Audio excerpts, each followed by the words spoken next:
तो इससे पहले हमने एक चैप्टर पढ़ा, चैप्टर का नाम था मैकेनिकल प्रॉपर्टीज ऑफ सॉलिड्स। ये जो चैप्टर है ये भी मैकेनिकल प्रॉपर्टीज के ऊपर, ये मतलब यहाँ पे हम इलास्टिसिटी वगैरह के बारे में पहली बात तो बात नहीं करेंगे, क्योंकि फ्लूइड्स में इलास्टिसिटी होती ही नहीं है। कैसे हो जाएगी? क्योंकि उनके पार्टिकल्स के बीच में फोर्स ऑफ अट्रैक्शन ही बहुत कम होता है। तो यहाँ पे हम लोग क्या पढ़ेंगे? ये चैप्टर एक्चुअली में वैसे तो बहुत बड़ा है, लेकिन हम इसको छोटा कर देंगे। छोटा मतलब ऐसा नहीं कि हम कम पढ़ाएंगे, हम इसकी क्लासेस ज्यादा लेने वाले हैं एक्स्ट्रा में, तो जिसकी वजह से चैप्टर ये जल्दी नहीं पड़ जाएगा। ठीक है जी। ऑल्दो आप ऐसा कह सकते हो कि ये सबसे मतलब कि इंटरेस्टिंग चैप्टर्स में से एक है। लाइक लॉज ऑफ मोशन जैसा चैप्टर है, मतलब प्रैक्टिकल लाइफ के बहुत सारी चीजें। अगर हम लोग पिछले चैप्टर को थोड़ा याद करें, यानी मैकेनिकल प्रॉपर्टीज ऑफ सॉलिड्स, तो वहां पे हमने बहुत सारी चीजें ऐसी हैं जो मतलब बहुत कम हिस्सा था जो हमारी प्रैक्टिकल लाइफ बेस्ड था, मतलब स्प्रिंग ये सब के ऊपर ही हम खेल रहे हैं। लेकिन ये चैप्टर बहुत वास्ट है, मतलब कभी एक तरफ आप गाड़ी के बारे में पढ़ रहे होगे और कहीं एक तरफ आप समुद्र के बारे में पढ़ रहे होगे, कहीं एक तरफ आप लिफ्ट के बारे में पढ़ रहे होगे। मतलब बहुत वास्ट चैप्टर है, बहुत अलग अलग चीजें हैं, बहुत सारी चीजें ऐसी हैं जो आपने देखी तो हैं लेकिन आपको रीजन नहीं पता था, और बहुत सारी चीजों के पीछे शायद रीजन पता था लेकिन गलत पता था। तो वो सारे मतलब इंटरेस्टिंग है ओवरऑल। अगर ऐसे समझे तो ये चैप्टर उन चैप्टर्स में से एक है जहां पे आपको सब कुछ मिल जाएगा, numerical, derivation, experiments, theory, practical, सब कुछ मिल जाएगा इस चैप्टर के अंदर। अब मैकेनिकल प्रॉपर्टीज ऑफ फ्लूइड्स में अगर हम पहला वर्ड समझें, कौन सा? फ्लूइड्स। तो फ्लूइड्स क्या होता है आप सबको शायद पता हो। फ्लूइड्स का मतलब होता है कोई भी ऐसा मैटर जो फ्लो कर सकता है। जो क्या कर सकता है? ऐसा कोई भी मैटर जो क्या कर सकता है? फ्लो। उसे हम लोग क्या कह देते हैं? फ्लूइड। अब अगर हम ऐसे बात करें तो सॉलिड, लिक्विड और गैस में से दो चीजें हैं जो फ्लो कर सकती हैं, और वो है लिक्विड्स और गैसेस। सॉलिड्स फ्लो नहीं कर सकते। सॉलिड्स के पार्टिकल्स के बीच में फोर्स ऑफ अट्रैक्शन जो होता है वो बहुत ही ज्यादा होता है, जिसकी वजह से अगर एक पार्टिकल आगे जाएगा तो दूसरा भी कह रहा है कि मैं भी जाऊंगा। जैसे अगर ये मान कह लो ये सॉलिड है, अब सॉलिड के अगर मैं ऊपर के कुछ पार्टिकल्स को पकड़ता हूं और उठाता हूं तो सारे साथ में उड़ जाएंगे। क्यों उड़ जाएंगे? क्योंकि सबके बीच टाइटली पैक्ड से क्या मतलब है? सबके बीच में क्या है? बहुत स्ट्रांग फोर्स ऑफ, एक को उठाया तो सारे उड़ गए। लेकिन वहीं पे सोचो, अगर एक बाल्टी में पानी है और मैं पानी के कुछ पार्टिकल्स को हाथ में उठाता हूं ऐसे ऊपर, तो सारा पानी बाहर नहीं आएगा, क्योंकि पार्टिकल्स पे ग्रेविटेशनल फोर्स हावी हो गई है। उनके बीच में फोर्स ऑफ अट्रैक्शन इतना कम है कि क्या हावी हो गया है? Gravitational force. लेकिन आपको पता है जहां ग्रेविटी नहीं होती वहां पानी साथ रहता है। आपने स्पेस में वीडियोस देखी होंगी कि भाई पानी को ऐसे छोड़ा, ऐसे वो गोला बना के हवा में ही रहा, क्योंकि वहां पे ग्रेविटी नहीं है।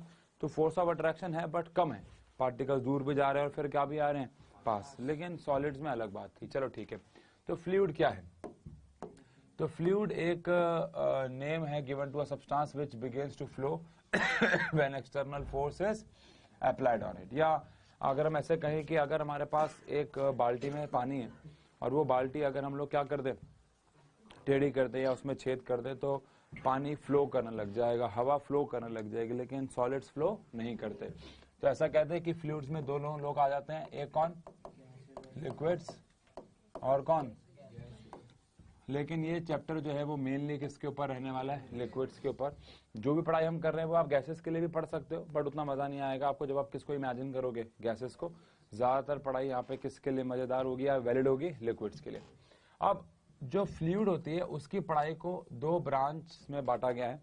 एक है हाइड्रोस्टैटिक्स और एक है हाइड्रो वर्ड यहाँ पे वैसे तो पानी से आया है, और लेकिन अब ये मत समझना कि यहाँ पे सिर्फ पानी की ही पढ़ाई करने वाले हैं। सबसे ज्यादा फ्लूइड, सबसे ज्यादा लिक्विड आप कौन सा देखते हो अपने रोजमर्रा के जीवन में? तो इसलिए ज्यादातर चीजें हम पानी के रिस्पेक्ट से बोलेंगे। लेकिन ये चैप्टर किसी भी फ्लूइड के ऊपर है, और अगर कोई फ्लूइड रुका हुआ हो, यहाँ पे हाइड्रो मतलब क्या है? वाटर है। और अगर हम बात करें तो स्टैटिक मतलब यहाँ पे रुका हुआ है, यानी एट रेस्ट है। तो अगर हम किसी फ्लूइड को एट रेस्ट पढ़ रहे हैं, यानी अगर एक फ्लूइड रुका हुआ है उसके बारे में पढ़ रहे हैं, तो इस पढ़ाई को क्या कहा जाएगा? हाइड्रोस्टैटिक्स। और वहीं पे अगर हम फिर से हाइड्रो की बात करें तो अच्छा, वाटर से हमारे यहाँ पर कहने का मतलब क्या है? ये बात ध्यान रखना। और अगर अगेन हाइड्रो का मतलब हमारे लिए क्या है, अगर और हाइड्रो का मतलब लिक्विड के साथ साथ क्या भी है, और डायनामिक्स मतलब स्टडी ऑफ मोशन। तो हाइड्रोडायनामिक्स क्या हो गया, जिसमें हम फ्लूइड को किस में पढ़ेंगे, मोशन में। अगर फ्लूइड एक कंटेनर में पड़ा हुआ है, अगर फ्लूइड एक कंटेनर में पड़ा हुआ है तो और वो रुका हुआ है, इससे बाल्टी में आपके घर में पानी पड़ा हुआ है, उसके बारे में हम कुछ पढ़ रहे हैं कि वो कितना प्रेशर एक्सर्ट कर रहा है कंटेनर पे, कहाँ कहाँ कितना कितना फोर्स ऑफ अट्रैक्शन है, तो वो क्या कहलाया जाएगा हाइड्रो। लेकिन अगर मान लो एक नदी में क्या बह रहा है, या एक पाइप में से क्या बहता हुआ जा रहा है, या हवा बह रही है, या ये वाली पढ़ाई कौन सी पढ़ाई कहलाई जाएगी, हाइड्रोडायनामिक्स, क्योंकि जो फ्लूइड है वो किस में आ गया है, मोशन में आ गया है, लिक्विड जो है वो किस में आ गया, मोशन में आ गया। ठीक है जी, सिंपल है। अब अगर बात करें फिजिक्स ऑफ लिक्विड, अब फिजिक्स ऑफ लिक्विड में हम लोग बेसिकली बात करने वाले हैं प्रेशर के बारे में। शुरू के 5-10-15 मिनट हम लोग पिछले टॉपिक्स एक बार रिवाइज करेंगे, जैसे डेंसिटी, प्रेशर, रिलेटिव डेंसिटी, ये सब चीजें। तो अगर बात करी जाए किसके बारे में, लिक्विड्स कैसे प्रेशर एक्सर्ट करते हैं। अच्छा, what is the difference between pressure applied by solids and pressure applied by liquids, क्या फर्क रहता है। मतलब मान लो आपके पास एक आटे की बोरी है, आटे की थैली है 10 किलो की, अगर आप उस आटे की थैली में ऐसे ऊपर करके एक पिन मार दोगे तो क्या होगा,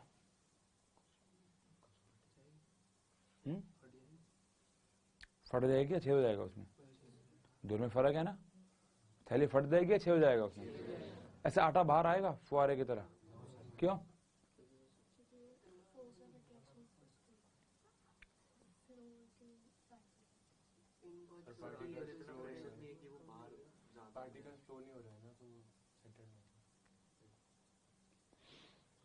अगर मैं ऊपर से ऊपर एक बड़ा सा छेद कर दूं तो क्या आटा बाहर आएगा, नीचे बड़ा सा छेद कर दूं तो,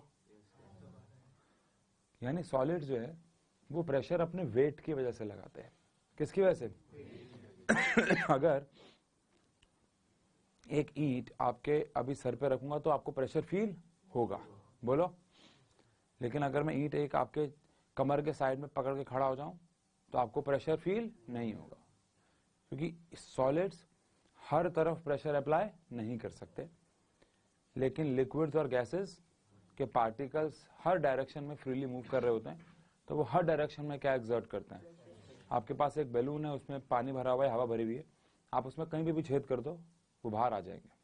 अगर एक बैलून है उसमें आपने पानी भरा हुआ है और मैंने ऊपर क्या कर दिया, छेद, तो क्या बैलून से पानी बाहर नहीं आएगा, साइड में छेद कर दिया तो, और नीचे कर दिया तो आएगा। बट ये अलग बात है कि नीचे शायद थोड़ा ज्यादा है बिकॉज ग्रेविटी का इफेक्ट उस पर होगा, बट पानी हर तरफ से क्या करेगा फ्लो करेगा, कहीं पे भी छेद कर लो आप। सेम गोज फॉर हवा। आप बताओ बैलून में कहां छेद करूं कि हवा बाहर ना आए, कहीं भी कर लो, हवा तो बाहर आनी आनी। तो एक बेसिक फर्क ये है कि जब हम सॉलिड्स के प्रेशर की बात करते हैं तो सॉलिड्स अप्लाई प्रेशर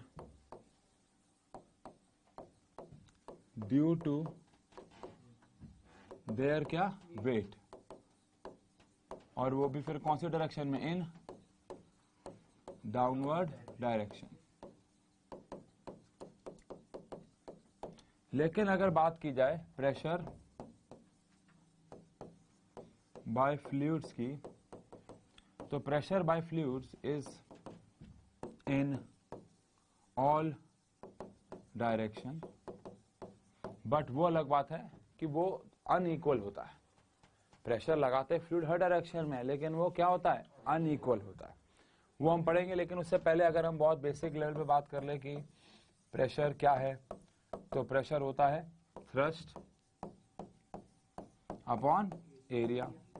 थ्रस्ट क्या होता है, थ्रस्ट होता है परपेंडिकुलर फोर्स अपॉन में एरिया। देखो प्रेशर कब पैदा होता है, प्रेशर तब पैदा होता है जब हम किसी ऑब्जेक्ट पे क्या अप्लाई करते हैं, परपेंडिकुलर फोर्स। क्या अप्लाई करते हैं, अगर मैं किसी ऑब्जेक्ट पे परपेंडिकुलरली क्या अप्लाई कर रहा हूं, फोर्स, तो कितनी परपेंडिकुलर फोर्स मैंने उसके ऊपर अप्लाई की पर यूनिट क्या, एरिया, इसे क्या कह दिया जाएगा, प्रेशर। अगर फोर्स परपेंडिकुलरली नहीं लग रही है तो फिर उसका कौन सा कंपोनेंट लेना होगा मुझे, जो परपेंडिकुलर हो। मतलब अब आप इतने बड़े हो गए हो कि हम इसके ऊपर डिस्कशन कर सकते हैं कि ये अगर मेरे पास एक ब्लॉक है और मैंने इसके ऊपर अगर ऐसे F फोर्स अप्लाई करी तो इसके दो कंपोनेंट्स हो जाएंगे, एक ये और एक ये। अब अगर मान लेते हैं थोड़ी देर के लिए ये वाला एंगल क्या है, थीटा, तो ये भी क्या हो जाएगा, थीटा। तो ये वाली फोर्स क्या हो जाएगी, F cos थीटा, और ये हो जाएगी F। तो इस पर जो प्रेशर अप्लाई कर रहा होगा वो साइन थीटा वाली फोर्स होगी। यानी ऊपर मुझे क्या लिखना होगा, F साइन थीटा, क्योंकि प्रेशर सिर्फ कौन सी फोर्स अप्लाई करती है, जो ऑब्जेक्ट पे परपेंडिकुलर होती है। अगर फोर्स परपेंडिकुलर नहीं है तो प्रेशर अप्लाई नहीं होगा। तो यहाँ पे इसलिए हमने थ्रस्ट लिख दिया, क्योंकि थ्रस्ट का मतलब भी कौन सी फोर्स होती है, परपेंडिकुलर फोर्स होती है। ठीक है जी। अब अगर इस हिसाब से बात करें तो चाहे प्रेशर बाय सॉलिड हो, प्रेशर बाय फ्लूइड हो, प्रेशर का फॉर्मूला क्या रहेगा, फोर्स अपॉन एरिया। हम ऑब्वियस बात है न्यूमेरिकल के दौरान क्या बोलेंगे, फोर्स अपॉन एरिया, बट आपको पता होना चाहिए कि वो फोर्स कौन सी होनी चाहिए, परपेंडिकुलर होनी चाहिए। ठीक है ना। अब अगर ऐसे बात करें तो प्रेशर की SI यूनिट जो है वो फोर्स के लिए हमारे पास क्या है, न्यूटन, और एरिया के लिए क्या है, मीटर स्क्वायर। तो क्या आ गई, न्यूटन पर मीटर स्क्वायर, क्या आ गई। और इसको हम लोग, ये तो आप सब जानते ही हो, क्या किसी को पता है किसके नाम पे रखी गई है, अबे ये तो सर ने, वाह। अच्छा, लुइस ब्लेस पास्कल, उन्होंने क्या खास किया था,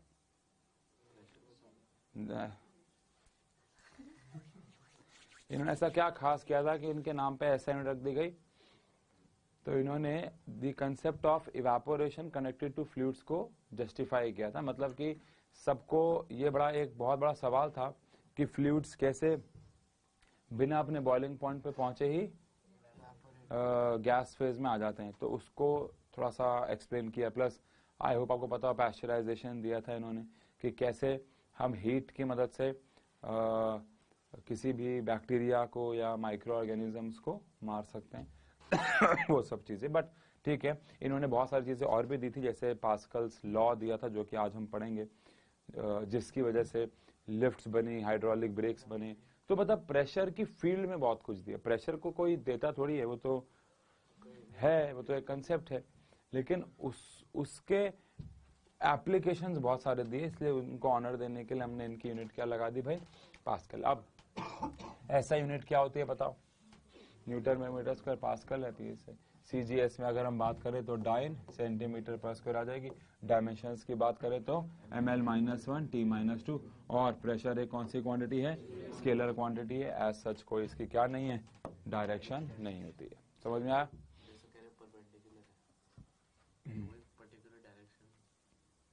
फोर्स की है ना, प्रेशर की थोड़ी है। फोर्स की तो डायरेक्शन होती है।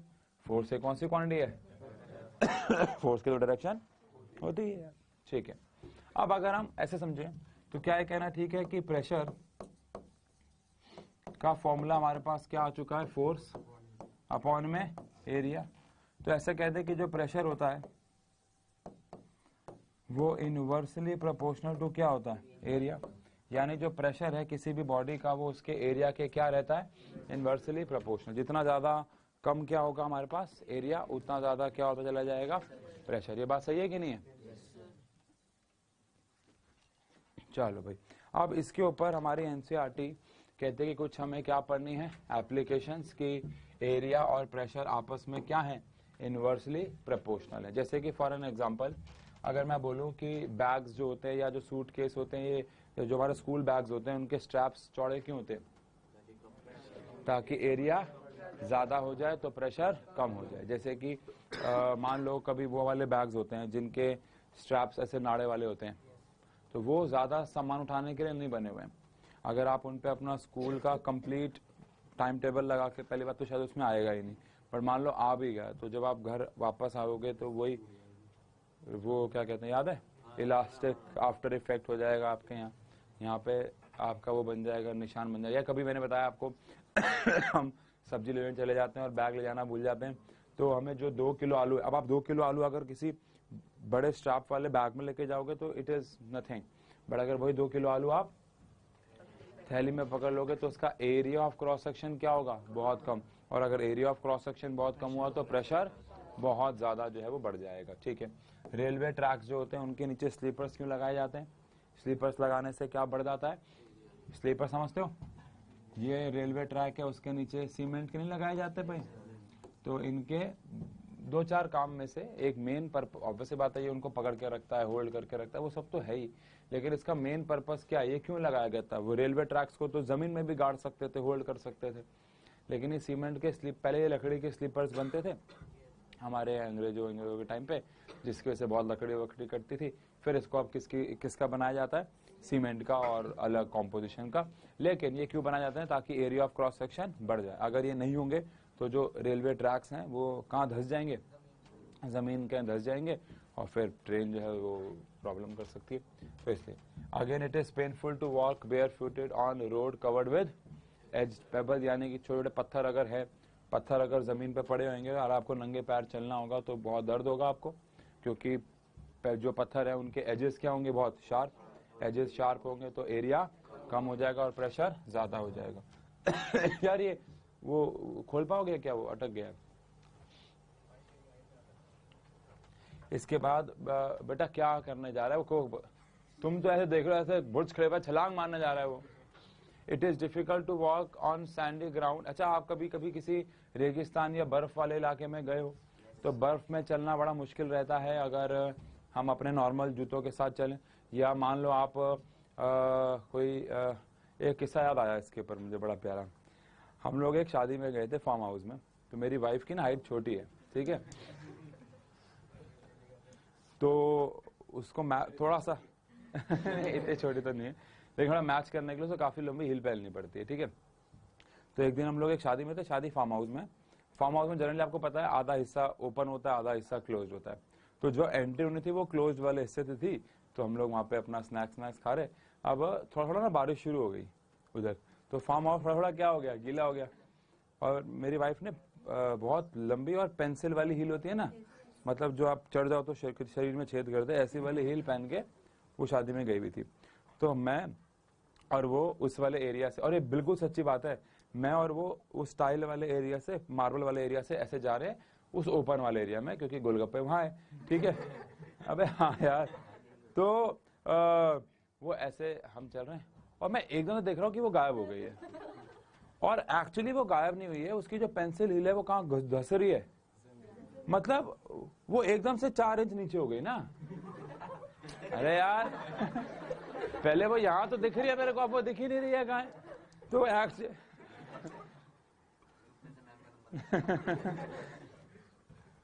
तो हुआ क्या कि अब देखो यार, हमने पहन रखे हैं नॉर्मल जूते, वो है क्या, कौन सी हील में? Pencil heel. तो area of cross section is very और एरिया कम होने की वजह से प्रेशर क्या हो जाता है?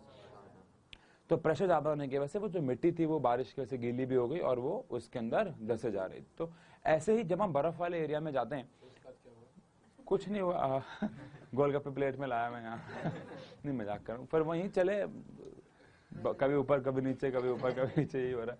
बट ठीक है, मेरा कहने का मतलब क्या है कि कभी आप बर्फ वाले इलाकों में जाओ तो आपको बूट्स बना दिए जाते हैं। बूट्स बनाने के 2 रीजन होते हैं, एक तो वो रबर के होते हैं तो आपका पैर गीले नहीं होते हैं बर्फ से, और सेकंड रीजन उसका एरिया ऑफ क्रॉस सेक्शन काफी ज्यादा होता है। And same goes for camel also. Camel को हम रेगिस्तान की शिप क्यों बोलते हैं आपको पता होगा? शिप ऑफ डेजर्ट बोलते हैं, बचपन में बोलते थे यार। क्यों बोलते थे? क्योंकि उसका एरिया ऑफ क्रॉस सेक्शन काफी पैरों का ज्यादा होता है। एरिया ऑफ क्रॉस सेक्शन ज्यादा होने की वजह से प्रेशर अपना वजन भी उठा रहा है, आपको भी बिठा रहा है, 3 लोगों को बिठा रहा है। आप खुद नहीं चल पाते हो किस पे? रेगिस्तान पे, क्योंकि वो पैर धंसते हैं आपके, लेकिन वो अपने आप को भी चला रहा है और आपको भी बिठा रहा है, सामान भी उठा रहा है, क्योंकि उसके पैरों का एरिया ऑफ क्रॉस सेक्शन काफी ज्यादा जो है वो होता है। इसके बाद पेन्स और नेल है ना, ये आपको पता है कि अगर हम एक पेन, इसके ऊपर एक छोटा सा काम करें क्या है, छोटा सा, ज्यादा बड़ा नहीं है, स्टील के ज्यादा अच्छे स्लीपर्स नहीं होंगे। अच्छा, एक क्वेश्चन आया, आप मुझे बताओ, जब तक इसका आंसर सोचो। एक बच्चा पूछ रहा है कि अगर हम जो स्लीपर, यू नो स्लीपर्स, उनको स्लीपर्स कहते हैं, अगर हम स्लीपर स्टील के बना देंगे तो क्या ज्यादा बेहतर रहेगा एज कम्पेयर टू अगर हम सीमेंट के बनाए तो? नहीं, क्या प्रॉब्लम होगी?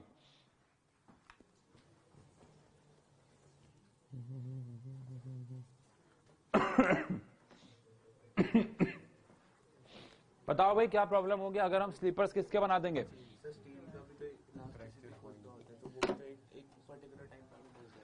देखो, स्टील के साथ जो एक सबसे बड़ी प्रॉब्लम होगी वो वाइब्रेशन की होगी। किसकी होगी?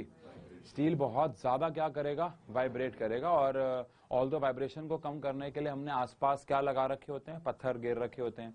पत्थर के भी बहुत सारे काम हैं। देखो क्या होता है यार, कई लल्लू लोग ये नहीं समझते कि एक चीज के मल्टीपल यूजेस भी होते हैं।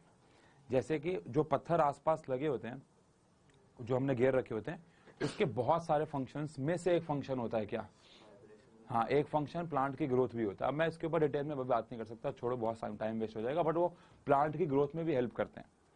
लेकिन अभी हम जो टॉपिक पढ़ रहे हैं उसके बिहाफ पे अगर बात करें तो स्लीपर स्टील के बनाना एक बहुत बड़ा नुकसान। पहली बात तो कॉस्ट, आपका कॉस्ट बहुत बढ़ जाएगा। जो काम किससे हो रहा है, सीमेंट से, उसके लिए इतना महंगा सब्सटेंस क्यों यूज करना। एंड सेकेंडली सच कोई फायदा भी नहीं होने वाला, क्योंकि उतना प्रेशर नहीं पड़ रहा कि वो टूटते हैं। बोलो, और हाँ, टूट भी गए बीच में तो भी कोई नुकसान नहीं है। अगर मान लो 500 में से 2-4 टूट गए तो भी कोई नुकसान नहीं है। प्लस नुकसान ये जरूर हो जाएगा स्टील यूज करने का कि वाइब्रेशन जो है वो बहुत बढ़ जाएगी। ठीक है, जैसे कि अगर हम एक बैलून, कोई भी एक बैलून फुला दो, आप आता है फुलाना। अब अगर मान लो जैसे कि, ओह माय गॉड, थोड़ा सा जितना फुला सकते फुला दो यार। हाँ, और एक बच्ची ने एक और बड़ी अच्छी बात बोली है, आप बताना आप सहमत हो कि नहीं। महिरा ने एक बार बोली कि अगर हम स्टील के स्लीपर्स लगाएंगे तो अभी हम थर्मल एक्सपेंशन वैसे पढ़ेंगे, लेकिन गर्मियों में वो एक्सपैंड और कॉन्ट्रैक्ट होंगे। ऑल्दो उसके हमारे पास सॉल्यूशन है, बट हाँ ये भी एक क्या है, नुकसान है। क्या है, आपको पता होगा, वो जो ट्रैक्स होते हैं वो तो हम स्टील के ही बना रहे हैं, लोहे के बना रहे हैं, और वो गर्मियों में एक्सपैंड हो जाते हैं। उनके बीच में क्या छोड़ा जाता है, गैप छोड़ा जाता है बच्चों।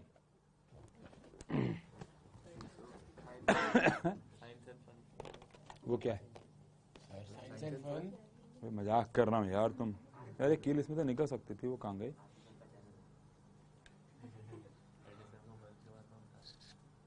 जैसे कि यार ये देखो, फॉर एन एग्जांपल, अगर ये हमारे पास कोई एक आप आओगे यार, क्योंकि अगर मैं करूंगा तो आपको नहीं लगेगा कि मैं झूठ कह रहा हूँ। कह रहे हाँ, मैं मारूंगा मुक्का। अब जैसे कि बहुत आराम से, क्योंकि आपका हाथ में भी कील घुस सकती है, ठीक है। तो जैसे कि ये अब हमारे पास ये एक कील है ना, सिंपल। अब अगर हम इस एक कील पे बैलून को रखेंगे, तो यार बैलून से बस बड़ा डर लगता है, रखो ना भाई।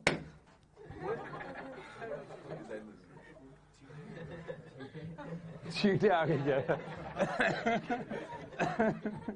अच्छा, लेकिन अगर हम ऐसी बहुत सारी कीलें यहाँ पे लगा दे बच्चों, है और बहुत सारी नहीं है। अब आपको ना इसके ऊपर एक किस्से बहुत है मेरे जीवन में, मैं अपने बच्चों को भी बोर नहीं होने दूंगा।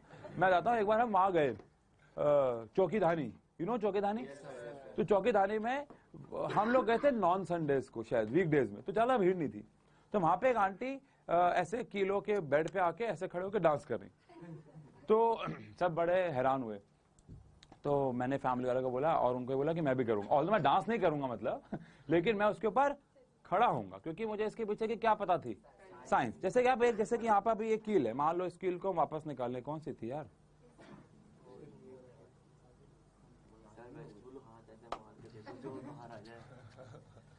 तुम्हें बैठाना दे तुम्हारा इसके ऊपर, फिर अगले दिन फुहारे निकलेंगे। देखो, अच्छा बात बताओ, अगर मैं आपको ऐसे बोलूं कि अगर कि भाई यार ये कील है इसके ऊपर, और इसके ऊपर हम भारी सामान रख दें, बोलो जैसे एक किताब रख दे, 2 किताब रख दे, तो बड़ा डर सा लगेगा हमें कि यार ये हमारे हाथ में घुस ना जाए। लेकिन अगर हम इस कील के ऑलरेडी मैंने बहुत रफली बनाया हुआ, आप देख लो टेढ़ा है, कोई ऊपर होगा कोई नीचे होगा, मतलब ज्यादा मेहनत भी नहीं की हुई है। बट अगर हम इसके ऊपर ऐसे, अब कुछ देखो, अगर हम इसके ऊपर क्या रख दें, कोई भारी सी चीज, तो अब हमें इसके इंप्रेशंस पड़ेंगे हाथ पे, लेकिन हमें प्रेशर फील नहीं हो रहा है ज्यादा।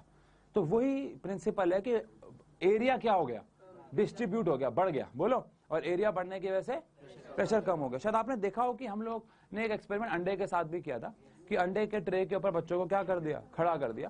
तो एक अंडे के ऊपर अगर हम खड़े हो जाएंगे तो क्या होगा, अंडा टूट जाएगा, मुर्गी का अंडा टूट जाएगा।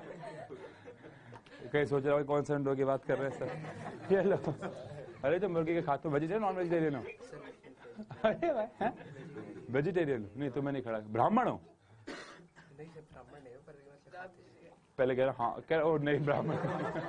अच्छा सुनो, इसके ऊपर यूनिफॉर्मली रखना है तुम्हें, ठीक है। अच्छा ऐसा भी हो सकता है कि भाई एक आध कील ऊपर नीचे हो, तभी तो हम 2-4 बैलून और लाए ना, थोड़ा ऊपर रखेंगे, और ऐसे यूनिफॉर्मली रख के दबाना। अच्छा भाई ऐसा करो भाई, तुम ये रखो ऊपर, चोट लगे तो बेटा मेरे को लगे, है ना, बच्चे को ना लगे। कितना सैक्रिफाइस करते हैं ऐसे नहीं होता क्या यार, सुनो कभी कभार मैं पता है यार। अब सुनो, अब होगा भी क्या, अगर ऐसे रखेगा भी तो अगर अगर मान लो कुछ होता भी है तो बच्चों उल्टे हाथ को होगा, हमारा सीधा हाथ, हम पढ़ा के जाएंगे पूरा लेक्चर। रखो भाई। अबे यार तुम यार ये बैलून की आवाज से मुझे सच में डर लगता है, और ये पार्टी पॉपर से तो बहुत ज्यादा। अब दोबारा ऊपर रखो। अच्छा पहले बताओ, अब आप पहले के मुकाबले ज्यादा ताकत लगा रहे हो? पहले तो आपने ताकत लगाई थी क्या? ऐसा लग रहा है तो पैसा खा रहा। सच सच बोलो उनको यार। चलो लगाओ। नहीं तो आपने देखा पहले के मुकाबले हमने काफी ज्यादा क्या अप्लाई करी, फोर्स। बैठ जाओ, थैंक यू यार। पहले के मुकाबले काफी ज्यादा, अबे छोड़ो ना, फोर्स अप्लाई करिए। और अगर सोचो ये कीले अगर हम क्या कर दें और पास पास लगा दें, यार ये बहुत रफली लगी हुई है ना, अगर ये कीले हम बहुत पास पास अप्लाई कर दे और पास लगा दे तो एरिया और बढ़ जाएगा, मतलब डिस्ट्रीब्यूट हो जाएगा। और अगर एरिया बढ़ जाएगा, डिस्ट्रीब्यूट बढ़ जाएगा, तो फिर एज अ रिजल्ट क्या होगा, प्रेशर कम होता चला जाएगा। बात समझ गए? तो बेसिक से प्रिंसिपल्स हैं इसके ऊपर। चलो अब हम बात करते हैं किसके बारे में, इसके ऊपर ज्यादा बात नहीं करेंगे क्योंकि ये हम बचपन से पढ़ते आ रहे हैं। डेंसिटी का फॉर्मूला क्या होता है, मास, या होता क्या है, mass of a substance per unit volume. तो वही वाली बात है, ज्यादा बात नहीं करेंगे। डेंसिटी को समझते कैसे हैं? डेंसिटी को ऐसे समझते हैं कि मान लो हमारे पास एक 3 बॉटल्स हैं, 1-1 लीटर की 3 बॉटल्स हैं, और एक में मैंने लोहा भर दिया, एक में मैंने पानी भर दिया, एक में मैंने हवा भर दी। सबसे भारी कौन सी होगी? कौन सी सबसे भारी होगी? सबसे भारी कौन सी होगी बेटा? लोहे की। लोहे का सबसे भारी होगा। किसकी डेंसिटी क्या ज्यादा क्या होगी? सबको पता है लोहे वाली ज्यादा भारी होगी, सेकंड में पानी वाली होगी, सबसे हल्की कौन सी होगी? हवा वाली। क्योंकि सेम वॉल्यूम लिया हमने, 1 लीटर 1 लीटर 1 लीटर, लेकिन सबसे ज्यादा मास किसके पास है? तो क्योंकि उसकी डेंसिटी क्या है, ज्यादा है। तो डेंसिटी का फॉर्मूला बेसिक सा क्या होता है बच्चों? Mass upon volume. तो डेंसिटी की ऐसा यूनिट क्या हो जाएगी? मास की हो गई केजी और वॉल्यूम की हो गई मीटर क्यूब। तो क्या हो गई? केजी पर मीटर क्यूब। ठीक है। इसके बाद आता है हमारे पास क्या? Relative density. ये इस चैप्टर में ना यूज होंगे, इसलिए बस रिवाइज कर रहे हैं, ऑल्दो ये सारे टॉपिक्स हमें पहले से पता होने चाहिए। रिलेटिव डेंसिटी सबको पता है ना क्या होता है? ये होता है ratio of density of substance over density of water. यानी कि ये किसका रेशियो है?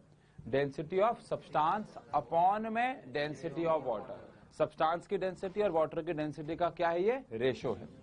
तो यानी कि अगर मैं यहां, अच्छा रिलेटिव डेंसिटी को स्पेसिफिक ग्रेविटी भी कहा जाता है, ये बात भी ध्यान रखिएगा। और एनसीईआरटी में 3 न्यूमेरिकल्स हैं जहां पे क्या वर्ड यूज किया गया है? Specific gravity. आपको पता होना चाहिए कि स्पेसिफिक ग्रेविटी और रिलेटिव डेंसिटी एक ही बात होती है। तो अगर मैं यहां से रिलेटिव डेंसिटी के फॉर्मूले की बात करूं तो रिलेटिव डेंसिटी का फॉर्मूला क्या आ जाएगा? डेंसिटी ऑफ सब्सटेंस अपॉन में। अब आपको पता हमने ये क्यों निकाला है? क्योंकि हम ज्यादातर केसेस में सब्सटेंस की डेंसिटी को वाटर की डेंसिटी से कंपेयर करेंगे आगे आने वाले लेक्चर्स में या हमारे लाइफ में। तो हमने पहले से ही क्या निकाल के रख दिया? इनका रेशियो। मान लो किसी की रिलेटिव डेंसिटी 0.1 है, इसका अल्टीमेटली मतलब क्या है? कि उस सब्सटेंस की डेंसिटी पानी से कम है। बोलो। और अगर किसी की रिलेटिव डेंसिटी मान लो कितनी है? 5, तो इसका मतलब उसकी डेंसिटी पानी से 5 गुना ज्यादा है। वो तो समझ लेना। और अगर किसी की रिलेटिव डेंसिटी 1 है तो इसका मतलब उसकी डेंसिटी पानी के बराबर है। बात समझ में आ गई आपको? बोलो। ठीक है, बेसिक सा टॉपिक है। अब यहां पे अगर मैं बात करूं ऐसा यूनिट ऑफ रिलेटिव डेंसिटी, बोलो क्या होगी? हाँ जी, तो क्या यूनिट लेस होगा? क्योंकि ऊपर भी क्या है? डेंसिटी, नीचे भी क्या है? तो फिर यूनिट क्या आ गई? कोई यूनिट नहीं आई, मतलब सॉरी। अब अगर हम बात करें रिलेटिव डेंसिटी के डायमेंशंस की, तो क्या बात कर रहे हो? पक्का? तो क्या दुनिया में सारी यूनिटलेस क्वांटिटी डायमेंशनलेस भी होती हैं? बोलो। लेकिन क्या सारी dimension less quantity unit less होती है? नहीं। आपको पता ना, रेडियन यानी एंगल एक ऐसी क्वांटिटी है जिसके डायमेंशंस तो नहीं होते लेकिन यूनिट होती है। चलो ठीक है, ठीक है, ठीक है, आगे बढ़े, बोलो। चलो जी, अब हमारे पास आ रहा है variation of pressure with depth. जैसा कि मैंने आपको हमने अभी लास्ट लेक्चर में मैकेनिकल प्रॉपर्टीज ऑफ सॉलिड में एक क्वेश्चन किया था समुद्र वाला, तो बात की थी कि जब हम गहराई पे जाते हैं तो जो प्रेशर होता है वो क्या हो जाता है, रो जी एच का फॉर्मूले से आएगा। अब वो फॉर्मूला हमने आपको बताया था कि हम इस चैप्टर में पहली ही क्लास में क्या करेंगे, डायरेक्ट। तो आज हम उस फॉर्मूले को क्या करने जा रहे हैं, लेकिन पहले समझ रहे हैं हम क्या कह रहे हैं। हमारे पास एक कंटेनर है लेट्स से, और इस कंटेनर के अंदर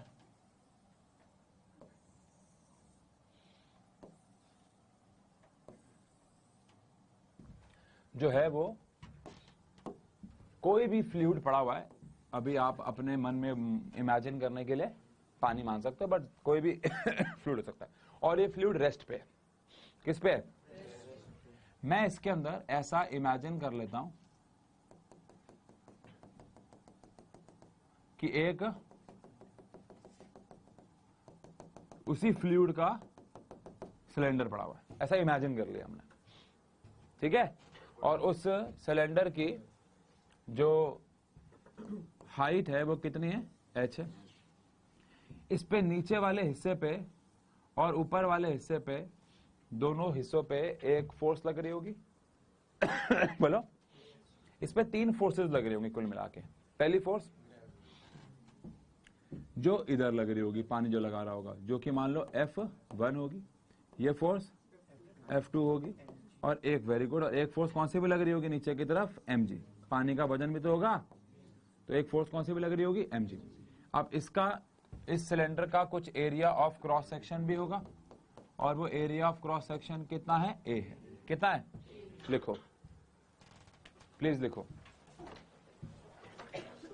वहीं पे बुकलेट में ही जगह है। लेट अस एज्यूम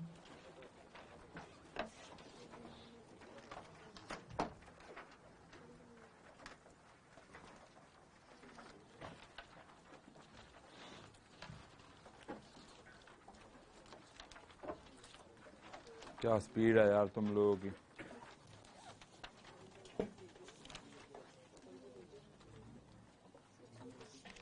अरे पीछे करो ना पेज, ये पेज नंबर 62 पे हेडिंग है, वहां पर डेरिवेशन कर रखी है। अच्छा, आप रजिस्टर में कर लो, वहां कर रखी है पहले से। Let us take a fluid having density rho. Let us take a fluid having density rho at rest, having density rho at rest, full stop. Assuming a cylinder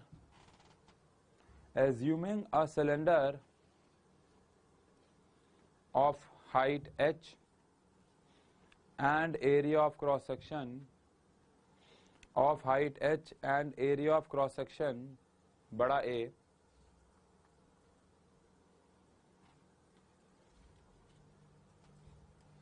full stop. हाँ जी, क्या इस पे ये जो पूरा का पूरा ऑब्जेक्ट है, इस पे नेट फोर्स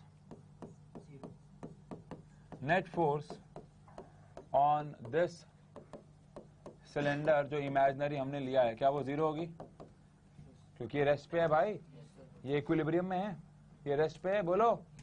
तो अगर ऐसा है तो इस पे कौन कौन सी फोर्सेस लग रही हैं?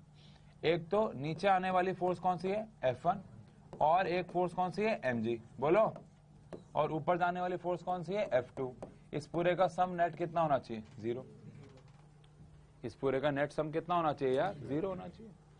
बताओ कुछ गलती की है तो अच्छा, अब F1 या mg को अगर आप इधर रहने दो तो ये F2 माइनस F1 हो जाएगा। बोलो भाई, क्या कॉमन आ जाएगा? नहीं, कैसे खोल दोगे इसको, m के फॉर्म में तो खोल ही नहीं सकते इसको। यहां पे हम अब फॉर्मूला लगाएंगे किसका, प्रेशर का, जो कि क्या होता है, फोर्स अपॉन एरिया। तो फोर्स की जगह क्या आ जाएगा, बोलो, प्रेशर इंटू में एरिया माइनस प्रेशर इंटू में एरिया। क्या दोनों का एरिया सेम होगा? हाँ, क्योंकि सिलेंडर। यहाँ पे आ गया मेरे पास क्या mg, यहाँ से क्या कॉमन आ गया, एरिया क्या बच गया P2 माइनस P1, और यही मुझे प्रेशर डिफरेंस निकालना है एक्चुअली। अच्छा, मैं मास को डेंसिटी इंटू में वॉल्यूम लिख सकता हूँ।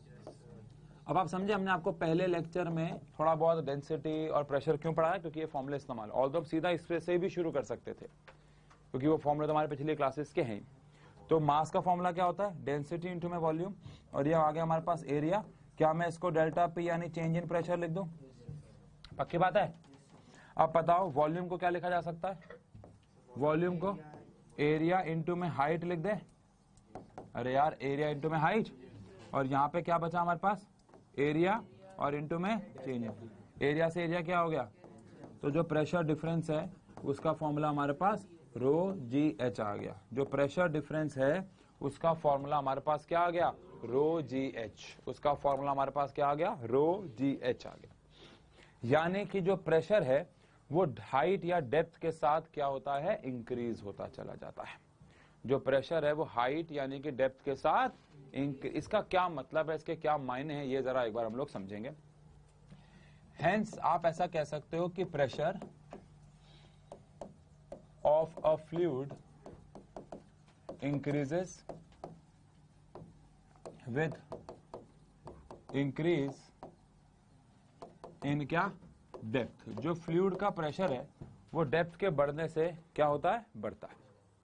अब डेप्थ के बढ़ने से प्रेशर बढ़ता है, इसके ऊपर हम लोग उस कमरे में, इस कमरे में नहीं क्योंकि कुछ इलेक्ट्रॉनिक सामान है, उस कमरे में कुछ, क्योंकि पानी है तो पानी यहाँ पे हम आग वाग तो लगा देते हैं यहाँ, लेकिन पानी के साथ थोड़ा खतरा हो सकता है, इसलिए हम उस कमरे में करेंगे। और बात रही इनकी, तो अभी मैं यहाँ पे एक नंबर लिख दूंगा क्लास में जाते से के एंड में। जो बच्चा, वैसे तो ज्यादातर बच्चे ग्रुप में ऐड हो चुके हैं, लेकिन जो बच्चा ग्रुप में अभी भी ऐड नहीं हुआ है वो इस नंबर पे मैसेज कर देना, आपको ग्रुप में आज ऐड कर देंगे। फिर वो जो वीडियो हम वहां रिकॉर्ड करेंगे वो आपको कल भेज देंगे, क्योंकि यहाँ नहीं कर सकते वो काम, ठीक है। लेकिन प्रेशर जो है वो बढ़ता है अगर हम क्या बढ़ाएं, डेप्थ बढ़ाएं। कैसे भाई, प्रेशर डेप्थ बढ़ने पे कैसे बढ़ता है? अरे फॉर्मूला हमारे पास आया क्या, रो जी एच। इसमें रो क्या है, डेंसिटी, जी क्या है, कुछ भी बोलोगे यार, एक्सेलरेशन ड्यू टू ग्रेविटी, और एच क्या है, हाइट। ग्रेविटेशनल कांस्टेंट कैसे हो गया है? रो क्या है, डेंसिटी, छोटा जी क्या है, एक्सेलरेशन ड्यू टू, और एच क्या है, हाइट नहीं है एक्चुअली, डेप्थ है। क्योंकि आप तो ऊपर से नीचे जाओगे ना, मछली के लिए ये क्या हो सकती है, आपके लिए डेप्थ है। बोलो, बात समझ रहे हो आप? तो डेप्थ पे है, ठीक है ठीक है ठीक है। अच्छा, अब यहां पे ऐसा कह सकते हो कि जो प्रेशर है वो डायरेक्टली प्रोपोर्शनल भी है किसके, हाइट के। हाइट मतलब डेप्थ के। बात समझ में आ गई? अब एक और सवाल, अगर मेरे पास एक कंटेनर है और इस कंटेनर के अंदर यहां पे 1 2 3 और 4 हमने क्या कर दिए, छेद, और उसमें क्या भरा हुआ है, पानी। अच्छा एक बात बताओ, आपके घर में पानी के कोई ऐसे जग वग है, वाटर जग है बड़ा सा कोई, जिसमें नीचे नलका लगाओ? आपको पता है इसे मयूर जग क्यों बोलते हैं? बोलते तो है ना, पता होगा, क्योंकि सबसे पहले मयूर कंपनी ने बनाया था, तो तब से इसका नाम हमारे इंडिया में क्या फेमस हो गया। बट एक्चुअली मयूर जग तो कंपनी का नाम था, जैसे वही मैगी वाली बात हो गई वो है। हाँ, मतलब कुछ को नहीं पता होगा, क्योंकि अब वो मयूर कंपनी और मयूर पता नहीं कहाँ है लेकिन हमारे टाइम पे बचपन में इसे क्या ही बोलते थे, मयूर जग। आप लोग क्या बोलते हो, वाटर जग या क्या? मयूर जग ही बोलते हो। आप क्या बोलते हो? अरे फिर बेटा मयूर जग ही बोलते हो ना, बट एक्चुअली मयूर तो कंपनी का नाम है। चलो कोई बात नहीं। अब उस जग में नलका लगा होता है, अगर उसमें टॉप तक पानी भरा हो, विवेक, अगर उसमें कहां तक पानी भरा हो, टॉप तक, और हम नलका ऑन करें तो क्या होता है, तो पानी बहुत, कह रहे पानी कम होता है। वाह यार, पानी बहुत तेजी से निकलता है बाहर, लेकिन जैसे जैसे धीरे धीरे धीरे धीरे धीरे धीरे धीरे धीरे धीरे धीरे पानी क्या होता रहता है, उसका जो प्रेशर है वो कम होता रहता है। क्योंकि क्या कम हो रही है, डेप्थ कम हो रही है पानी की, जो पहले पानी टॉप तक भरा हुआ था, तो यहां से पानी बाहर आ रहा था, तो ये क्या था, एच, पानी कम हो रहा था, एच कम हो रहा है, एच कम हो रहा है तो क्या कम हो रहा है, प्रेशर, प्रेशर कम हो रहा है तो पानी कम। लेकिन अभी हम यहाँ पे क्या कर रहे हैं, इस कंटेनर के अंदर हमने ए, बी, सी और डी नाम के यहाँ पे छेद कर दिए, और इसके अंदर हमने कोई भी एक फ्लूइड भरा हुआ है, लेट अस सपोज पानी। और अगर कहाँ है, कहीं नहीं है, बताओ। अब बताओ, अगर मैं यहां से इस सारे छेदों को खोल देता हूं, बोलो, अभी टेप लगा रखी है ना, सारे छेदों को खोल देता हूं, तो सबसे पानी बाहर आएगा, सबसे दूर किससे जाएगा,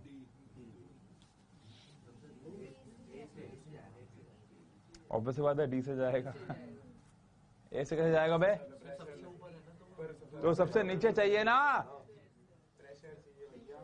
अच्छा देखो, वैसे कभी कभार मुझे ऐसा लगता है कि ये वैसे जो ये अभी हम करने वाले हैं इस कमरे में, पर मुझे कभी कभार लगता है 11th के क्यों बच्चों को क्यों करवाएं, लेकिन फिर मुझे लगता है नहीं करवाना जरूरी है।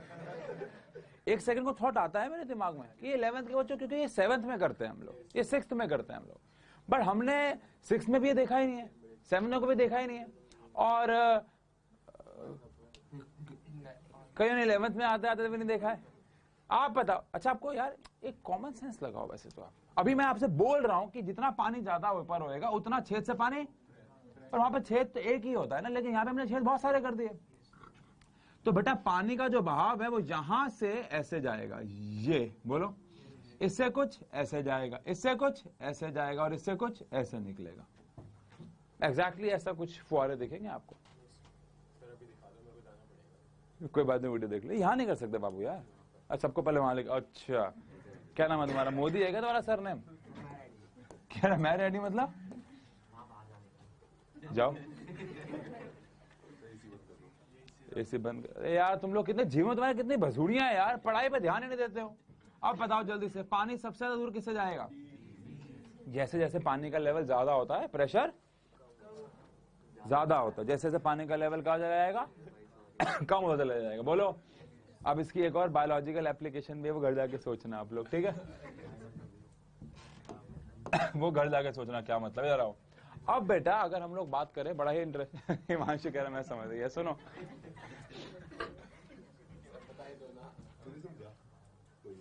नहीं तू नहीं समझा। अच्छा सुनो बेटा, आपको एक बात बताओ, क्या आपको पता है डैम क्या होता है, डैम, या हिंदी इंग्लिश चल रहा है क्या बेटा, हिंदी मुझे भी आज, मैं आपसे पूछ रहा हूँ, डैम पता है क्या होता है आपको। जो इसी हिसाब से अगर बात करें तो that is why dams are made wider at the bottom।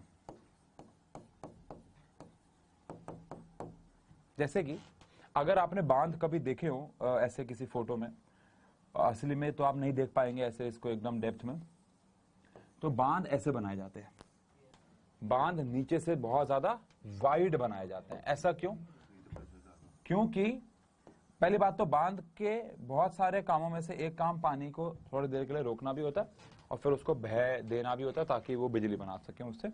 और बांध सिर्फ बिजली बनाने के लिए ही इस्तेमाल नहीं किए जाते हैं, बहुत सारे उनके काम है। अब उन पे अभी हम नहीं घुसेंगे, बात को समझो है।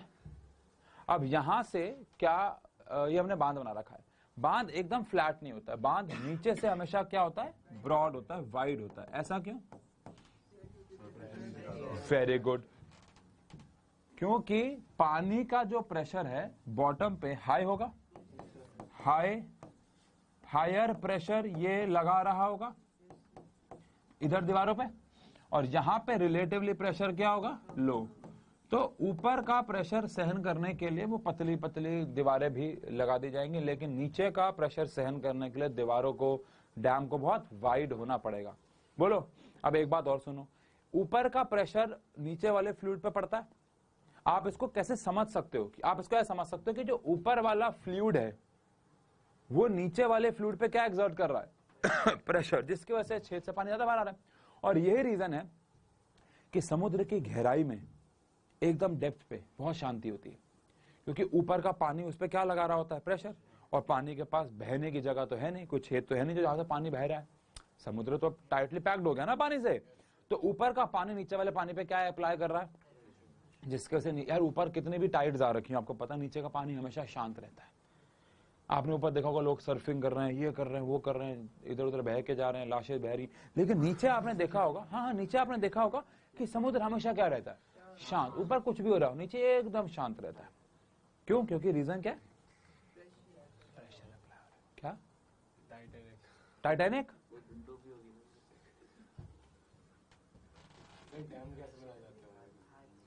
पहले पानी के फ्लो को स्टील बैरियर से रोका जाता है, और उसको जैसे कि कभी रोड बनते हुए देखो, स्पीड ब्रेकर कैसे बनाते हैं, आधी रोड बनती है पहले, आधे रुपए स्पीड ब्रेकर बना देते हैं और आधे से ट्रैफिक को जाने देते हैं, फिर अगले दिन यहाँ से ट्रैफिक खोल देते हैं। ऐसे पानी के साथ होता है, आधा बहाव रोक दे। ऑब्वियस बात है, ये उतना आसान नहीं है कि 2 प्लास्टिक के वो त्रिकोण लगा दिए और कार रुक जाओ। ट्रैफिक तो ऐसे आसानी से रोका जा सकता है, वहां बड़े लफड़े होते हैं भाई। बांध बनाना कोई आसान काम है क्या? बांध बनाना कोई आसान काम नहीं है। चलो आओ, ठीक है, बढ़े आगे, ठीक है, पक्की बात है, ये हम देखेंगे पक्का। अगला सवाल, हाइड्रोस्टैटिक, अरे नहीं यार, अरे यार, हाइड्रोस्टैटिक पैराडॉक्स। देखो, पैराडॉक्स का मतलब होता है धोखा, पैराडॉक्स का मतलब होता है छलावा।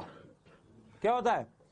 यानी कि ओ यार गलती होगी, मुझे आपको इसका मतलब नहीं बताना था, अब तो आपको इसका आंसर समझ में आ जाएगा। चलो बेटा, मैंने आपको कुछ नहीं बताया, सुनो, आपसे एक सवाल पूछता हूं प्लीज, एक बहुत प्यारा सवाल है। मेरे पास 3 कंटेनर्स हैं,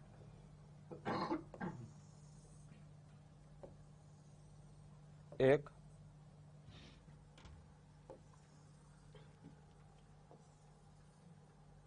दो,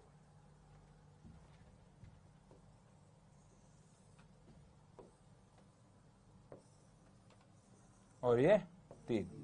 तीनों कंटेनर्स के अंदर हमने तीनों कंटेनर्स के अंदर हमने इक्वल हाइट पे क्या भर दिया है? पानी। इक्वल हाइट पे क्या भर दिया है? पानी। इसमें भी कितने हाइट पे भरा है? H, और उसमें भी कितने हाइट पे भरा है? H, और उसमें भी कितने हाइट पे भरा है? H। तीनों पे हमने इक्वल हाइट पे क्या भर दिया है? पानी भर दिया। अब आप मुझे बताइए कि इनमें से कौन से कंटेनर के डेप्थ पे सबसे ज्यादा प्रेशर लग रहा होगा? इसका नाम है फर्स्ट कंटेनर, इसका नाम है सेकंड कंटेनर, और इसका नाम है थर्ड कंटेनर। कितने बच्चे कह रहे हैं फर्स्ट? कितने बच्चे कह रहे हैं सेकंड? कितने बच्चे कह रहे हैं थर्ड? अच्छा,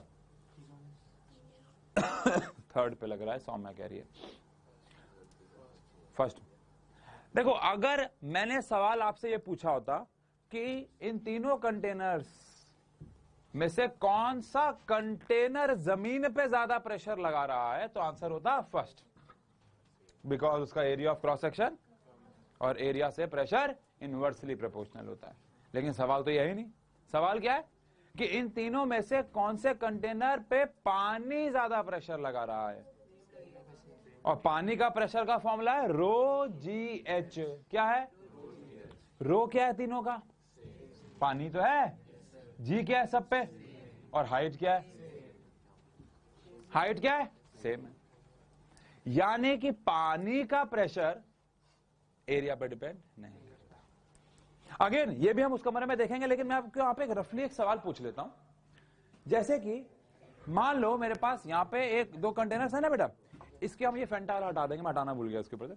मान लो तुम लोग ना बातें इधर उधर की बहुत करते हो यार, और तुम सीधे बैठो, और सीधे। मान लो मैं यहां से क्या भरूं, तो इसका बेस एरिया ज्यादा है ना, और इसका बेस एरिया कम है। या अगर मैं यहां पानी भरूं, यहां इस वाले पे, तो ये इस पाइप के थ्रू पानी यहां जाएगा ना। लेकिन कमाल की बात पता क्या है, दोनों में हाइट सेम जाएगी, दोनों में हाइट भले ही। अब इसके ऊपर एक कमाल की ना एक बात बताता हूं मैं आपको। सोचो, इमेजिन करो कि मेरे पास एक ऐसा कंटेनर है जिसका साइज इस कमर जितना बड़ा है। कितना है? और वहीं पे एक टेस्ट ट्यूब है साथ में। क्या है? आपको पता है, अगर मैं कमरे में 10 सेंटीमीटर, कमरे में 10 सेंटीमीटर का पानी का मतलब समझते हो आप कितना? बहुत सारा पानी हो गया। कमरे में 10 सेंटीमीटर पानी मतलब बहुत पानी हो गया भाई। और टेस्ट ट्यूब में 10 सेंटीमीटर पानी मतलब कुछ भी नहीं। दोनों एक दूसरे पे सेम प्रेशर लगा रहे हैं, दोनों पाइप के थ्रू। क्या? दोनों पाइप के थ्रू। यार देखो, अगर कमरा ज्यादा प्रेशर लगा रहा होगा,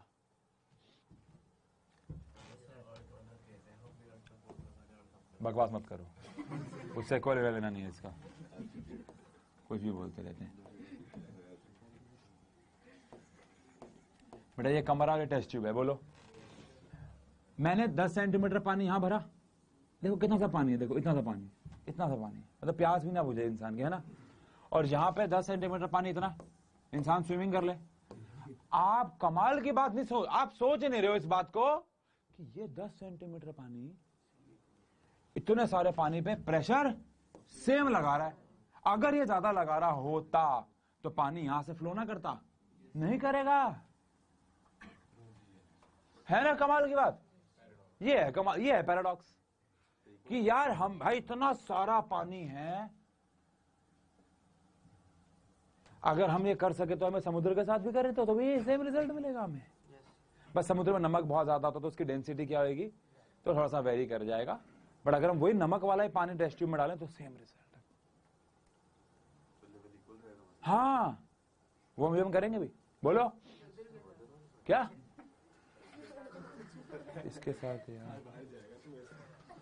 आई repeat, pressure by fluid is independent to the area of the container. अगर बेटा देखो एमसीक्यू क्वेश्चन को ध्यान से सुनना, क्वेश्चन अगर ये आया pressure by the container on the floor, maximum in this, minimum in this. But अगर क्वेश्चन क्या आया, pressure by the fluid on the base is same if height is same, irrespective कि यहां पे 1 लीटर पानी है या 1 लाख लीटर पानी है ना। मजेदार बात, 1 लाख लीटर पानी भी सेम प्रेशर लगा रहा है डेप्थ पे, और 1 लीटर भी सेम लगा रहा है।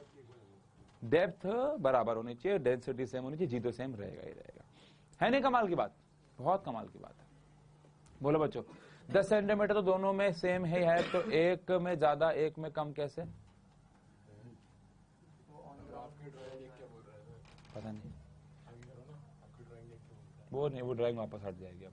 ठीक है, बात समझ में आ गई। पहली बात, अभी के लिए आप मान लो ऐसा होगा, ठीक है, बाकी हम देखेंगे इसको। क्या लिखा हुआ है, the pressure exerted by a liquid depends only on the height of the liquid column and it is independent to the shape of the containing vessel, जिसने उसे कंटेन करके रखा हुआ है। बात समझ में आ गई? पक्की बात। चलो और एक और इंटरेस्टिंग चीज भी देखेंगे उसको करते के दौरान। तो वीडियो देख लेना ना यार। आगे आगे बात करते हैं बेटा किसके बारे में, पास्कल्स लॉ। सब खड़े हो जाओ पहले एक बारी, शाबाश।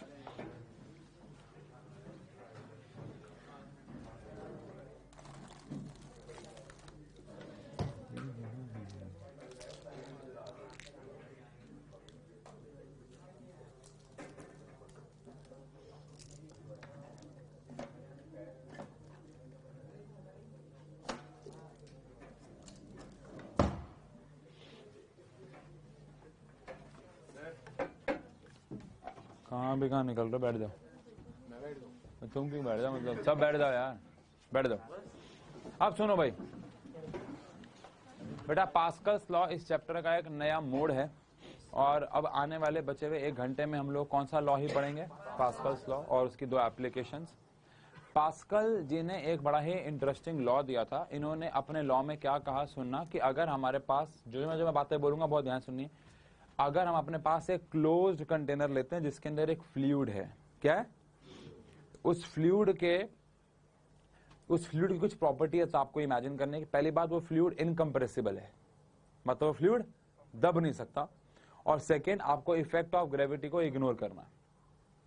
अगर आप एक फ्लूइड को इनकम्प्रेसिबल मान लेते हो और आप इफेक्ट ऑफ ग्रेविटी को इग्नोर कर देते हो, तो पास्कल जी ने कहा कि अगर आप उस क्लोज कंटेनर में कहीं पे भी क्या अप्लाई करोगे, प्रेशर, तो वो प्रेशर कंटेनर में हर जगह इक्वली डिस्ट्रीब्यूट हो जाएगा। तो वो प्रेशर कंटेनर में हर जगह यानी कि मान लेते हैं हमारे पास इस कंटेनर के अंदर एक फ्लूइड भरा हुआ है, पानी इमेजिन कर लो। ऑल्दो पानी जो होता है आप सबको पता है थोड़ा सा कंप्रेसिबल है, बट ठीक है इमेजिन कर लेते हैं कि इसके अंदर एक ऐसा फ्लूइड भरा हुआ है जो कंप्रेस नहीं हो रहा, जो पानी ही भरा हुआ है मान लो।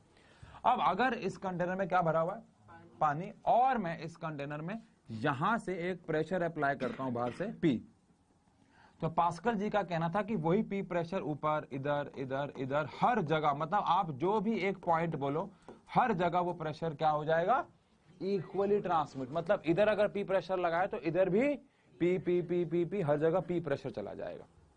ऑब्वियस बात है अगर आप ग्रेविटी को इग्नोर नहीं करते तो नीचे का प्रेशर थोड़ा सा ज्यादा होगा क्योंकि ग्रेविटी लग रही है, और ऊपर का थोड़ा कम। और अगर आप ग्रेविटी को इग्नोर कर देते तो हर तरफ का प्रेशर क्या होगा, same. Assuming that fluid is incompressible और इफेक्ट ऑफ ग्रेविटी नहीं है, मतलब ग्रेविटी को आपने इग्नोर ही कर दिया। बात समझ में आ गई? बोलो क्या कह रहा है, देखो this law states that the increase in pressure at one point of the enclosed liquid in equilibrium of rest, मतलब रेस्ट पे था, transmitted equally to all the other points, वो हर जगह पे इक्वली क्या हो जाएगा, ट्रांसमिट। अब बड़ी इंटरेस्टिंग सा एक फिनोमिना अगर आपने अपने घर में देखा हो, जैसे कि मेरे जो बाथरूम है वहां पर ना एग्जॉस्ट फैन लगा हुआ है, उस एग्जॉस्ट फैन के पीछे वो होते हैं, वो जो बंद हो जाता है ना, तो कभी, हाँ थैंक यू, फ्लैप्स। तो जब आप कभी आपने ऐसा नोटिस किया हो कि आप बाथरूम का गेट जोर से खोलो तो वो फ्लैप्स खुल जाते हैं, या फिर अगर आपके घर में ऐसा एग्जॉस्ट फैन नहीं है या खिड़की है, मान लो एक कमरे में क्या है और खिड़की पे आपने कुंडी नहीं लगा रखी है, बस वो बंद कर रखी है, आप अगर बहुत जोर से गेट को खोलो अंदर की तरफ तो खिड़कियां खुल जाएंगी, और अगर खिड़की थोड़ी सी बंद हो रखी है और अगर आप गेट को जोर से बंद करो तो खिड़कियां बंद हो जाएंगी। This is actually because of the Pascal's law, मतलब पास्कल्स लॉ का एक ये छोटा सा ऑब्जर्वेशन है। अब हुआ क्या, यहां पे आपका वो एग्जॉस्ट फैन लगा हुआ था, उसके यहां पे फ्लैप्स लगे हुए थे ना, तो जब आपने गेट, यहां पे गेट है, अब इस पूरे में हवा भरी हुई है, ऑल्दो हवा तो बहुत कंप्रेसिबल होती है तो प्रेशर इक्वली नहीं जाएगा, लेकिन जैसे आप गेट को खोलोगे, जैसे आप अगर मान लो यहां पे आपने गेट को खोला तो ये गेट अंदर की हवा पे प्रेशर लगाएगा, ये गेट है, ये पीछे हवा है, गेट क्या, अरे यार तुम आप बताओ ये कितनी बकवास बात है यार, और क्या उल्टे में कौन नजर आ रहा है, ये लो सीधा कर देते हैं। अब बताओ आप मेरे को कि अगर मैं इस पे क्या अप्लाई करूंगा, फोर्स यानी प्रेशर, तो ये जितना भी गेट होएगा इसके पीछे जितने भी क्या होगी हवा, वो क्या अप्लाई करेगी, उस पर प्रेशर लगेगा, और ये प्रेशर कहां जाएगा, इक्वली। अब सोचो अगर उस कमरे में 100 एग्जॉस्ट फैन लगे हुए हैं तो 100 के फ्लैप्स खुल जाएंगे। बात समझ में आई? पक्का? ये एक छोटा, अगर ना खुलता तो एयर क्या हो जाती, कंप्रेस। मान लो उस कमरे में कोई भी खिड़की, कोई भी एग्जॉस्ट फैन नहीं है और आपने क्या अप्लाई किया, तो अंदर का हवा कंप्रेस हो जाएगी। सोचो अगर एक अंदर इनकंप्रेसिबल लिक्विड है तो आप गेट खोल नहीं पाओगे, तो आप गेट, और अगर एक खिड़की लगी हुई है तो जैसे आप खोलोगे वो खिड़की खुल जाएगी, वहां से लिक्विड बाहर निकल जाएगा, जो भी अंदर समझ। तो प्रेशर अगर आप एक कंटेनर पे क्या करते हो, अप्लाई, तो पास्कल जी का कहना है अगर ग्रेविटी को इग्नोर कर दिया आपने और इनकंप्रेसिबल है वो, तो फिर वो लगाया गया प्रेशर कंटेनर पे हर जगह इक्वली क्या हो जाएगा, ट्रांसमिट, इक्वली क्या हो जाएगा, ट्रांसमिट। अब हमारे पास्कल जी के लॉ की हमारे पास वैसे बहुत सारे एप्लीकेशंस हैं, हमें दो पढ़नी है। एक हमारे पास आ रही है हाइड्रोलिक लिफ्ट और एक आ रही है हाइड्रोलिक ब्रेक। एक बात बताओ इज इट पॉसिबल कि मैं अपनी चीची उंगली से एक गाड़ी को उठा दूं? Yes, using Pascal's law. You know चीची उंगली से हमारे गोवर्धन का पहाड़ उठाया गया था, वो ताकत से उठाया गया था, नो साइंस इन्वॉल्व, मतलब सेंटर ऑफ मास था उसमें इन्वॉल्व, बट और कोई साइंस इन्वॉल्व नहीं थी। यू नो गोवर्धन पहाड़, ठीक है। लेकिन यहां पे हम साइंस की मदद से एक चीची उंगली से चाहें तो क्या उठा सकते हैं, एक गाड़ी उठा सकते हैं। हाइड्रोलिक लिफ्ट एक कमाल का आविष्कार है, कमाल का, जो आपकी फोर्स को मल्टीप्लाई कर देता है।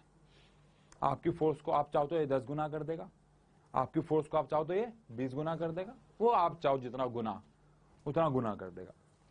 आई रिपीट, आपने कभी किसी सर्विस स्टेशन में जाके देखा हो हाइड्रोलिक लिफ्ट, वहां पे गाड़ी जाती है, वो बटन दबाते हैं, वैसे वहां बिजली इन्वॉल्व होती है, मैं बिजली के बगैर की बात कर रहा हूं आपसे, वो बटन दबाते हैं गाड़ी ऊपर उठ जाती है, वो हाइड्रोलिक लिफ्ट होती है। क्या होती है? हाइड्रोलिक लिफ्ट कैसे काम करती है आज हम लोग थोड़ा सा समझेंगे। हाइड्रोलिक लिफ्ट की पहले कंस्ट्रक्शन समझते हैं कि वो कैसे बनी होती है। ये हमारे पास फ्लोर लेवल है, क्या है ये? फ्लोर लेवल है, और फ्लोर लेवल के नीचे एक काफी बड़ा सा एक कंटेनर होता है, ये जमीन के अंदर उन्होंने गाड़ रखा होता है।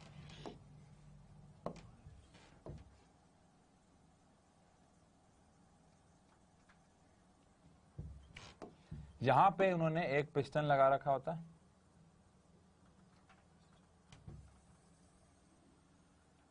और यहां पे इन्होंने एक प्लेटफॉर्म लगा रखा होता है। और इसके अंदर उन्होंने इनकम्प्रेसिबल लिक्विड, जैसे कि ब्रेक ऑयल, वो भरा रहता है इसके अंदर। पानी नहीं भरते हैं, ब्रेक ऑयल, क्योंकि brake oil is much better than water. Water तो फिर भी कंप्रेस हो जाता है, ब्रेक ऑयल भी होता है लेकिन बहुत कम होता है। अब सुने, अब यहां पे हमारे पास एक पिस्टन है, पिस्टन मतलब जो प्रेशर अप्लाई कर सकता है, और यहां पे हमारे पास एक प्लेटफॉर्म है बड़ा सा,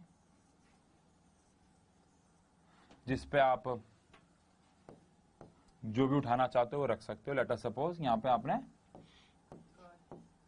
क्या रखी हुई है? गाड़ी, ठीक है। अब ये जो पिस्टन है, इसका जो एरिया है, अगर मैं इसके हिसाब से बात करूं तो हमने स्मॉल ए ले लिया, और इसका एरिया जो है वो हमने कैपिटल ए ले लिया, big A, very good, capital A ले लिया है। यहां से हमने एक F1 फोर्स अप्लाई की। कितनी फोर्स? F1। तो यहां से हमें एक फोर्स मिलेगी विच इज F2। कितनी होगी वो भी हम देखेंगे, लेकिन वो F2 होगी। लेकिन इतना तो तय है कि यहां से अगर हमने इसके ऊपर प्रेशर लगाया, कितना? P1, तो यहां से जो हमें प्रेशर मिलेगा कौन सा? P2। ये दोनों बराबर होंगे अकॉर्डिंग टू कौन सा law? According to Pascal's law. ये दोनों प्रेशर आपस में बराबर होंगे। सही कह रहा हूं? ये P1 और P2 प्रेशर आपस में बराबर होंगे। अब सर फोर्स कैसे मल्टीप्लाई हो गई? अब ये देखें, सबसे पहली बात तो क्या जगह है पीछे? यस, अकॉर्डिंग टू कौन सा लॉ? Pascal's law. जो P1 प्रेशर हमने इस वाले पिस्टन से लगाया है, क्या वो P2 के बराबर होगा? प्रेशर का फॉर्मूला क्या होता है? फोर्स अपॉन में एरिया, और वहां का प्रेशर फोर्स अपॉन में एरिया। तो F1 अपॉन में F2 is A by A। क्या ये कहना ठीक है कि जो A है वो काफी बड़ा है छोटे a से? और अगर आपको थोड़ी सी मैथ्स आती है और आपको पता है कि अगर A बड़ा है A से, तो F2 भी काफी बड़ा हो जाएगा किससे? सर मजा ही नहीं आया सर, मतलब समझ ही नहीं आया कितनी फोर्स बढ़ गई भाई। ठीक है, ये तो समझ में आ गया, लेकिन वैसे मजा नहीं आया सर, चीची उंगली से गाड़ी कैसे उड़ गई भाई। यहां पर थोड़ी सी मैथ्स करूंगा आपके लिए। आपके हिसाब से अगर हम चाहे तो एक पिस्टन का एरिया कितना रख सकते हैं? 1 सेंटीमीटर स्क्वायर। चीची उंगली से दबाना है, कितना रख सकते हैं? 1 सेंटीमीटर स्क्वायर। तो फॉर्मूला आया हमारे पास क्या? F1 अब ये मैं मिटा दूंगा, F2 is equal to A by A। तो ऊपर वाला एरिया में रखा 1 सेंटीमीटर स्क्वायर। गाड़ी को उठाने के लिए आपके हिसाब से कम एरिया प्लेटफॉर्म का कितना चाहिए होगा? इन मीटर स्क्वायर या सेंटीमीटर स्क्वायर बता दो। चलो पहले मीटर स्क्वायर बताओ।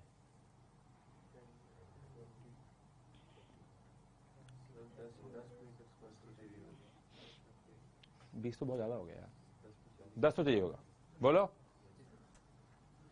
आसपास थोड़ा एक आदमी खड़ा भी हो जाए, उस पर काम भी कर ले, है ना, 10 मीटर तो चाहिए होगा कम से कम, बाकी ऊपर नहीं चलता है। अब 10 मीटर स्क्वायर का मतलब है 10 इंटू में 10 की पावर 4 सेंटीमीटर स्क्वायर में कन्वर्ट कर दिया ना। अब आप पता अपनी चीची उंगली से कितनी फोर्स लगाओगे आप?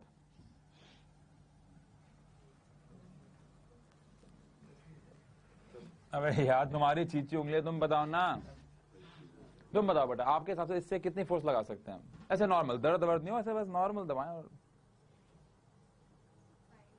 5 न्यूटन ठीक रहेगा। वैसे तो 10 लेने वाला था मैं, 10 ले लेते हैं, 10 लेते हैं, कैलकुलेशन भी आसान हो जाएगी, ठीक है 10 ले लेते हैं। चलो अब बताओ यहां से F2 कितना आ गया? कितना आ गया? 10 की पावर 6 न्यूटन का मतलब समझते हो आप? इसमें से एक 10 हटा दो तो मास आ जाएगा। कितना आ गया? 1 लाख किलो। कितना आ गया? गाड़ी होती है 10,000 तो कौन सी गाड़ी आ रही है ये? अच्छा स्कॉर्पियो वापस उठा रही है तो ठीक है चलो स्कॉर्पियो, वैसे स्कॉर्पियो 10,000 की तो शायद नहीं होती होगी, लेकिन चलो यार मैं कह रहा हूँ 1 लाख की कौन सी गाड़ी आ रही है किलो में? अल्टीमेट यार देखो, ठीक है हमने लॉस कंसीडर नहीं किया, हमने हदें पार कर दी, हमने पिस्टन को 1 सेंटीमीटर स्क्वायर ले लिया, आप उसको 10 सेंटीमीटर स्क्वायर ले लो, इसको और छोटा कर दो, 1 लाख के बजाय कितना आ जाएगा? 10,000 किलो आ जाएगा।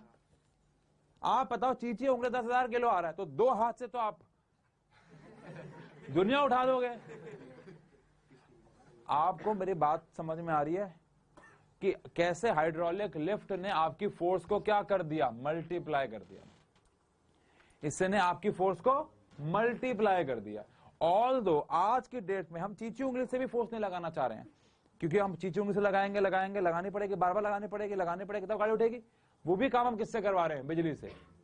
लेकिन सोचो बिजली कितना कम फोर्स लगाती होगी और गाड़ी उठ जाती है। जब इनिशियली हाइड्रोलिक ब्रेक्स हाइड्रोलिक बनाए गए थे तो ऐसे हाथ से इंसान फोर्स लगाता था, ये तो पता नहीं, हाथ से क्या लगाना पड़ता था और फिर गाड़ी उठती थी ऊपर।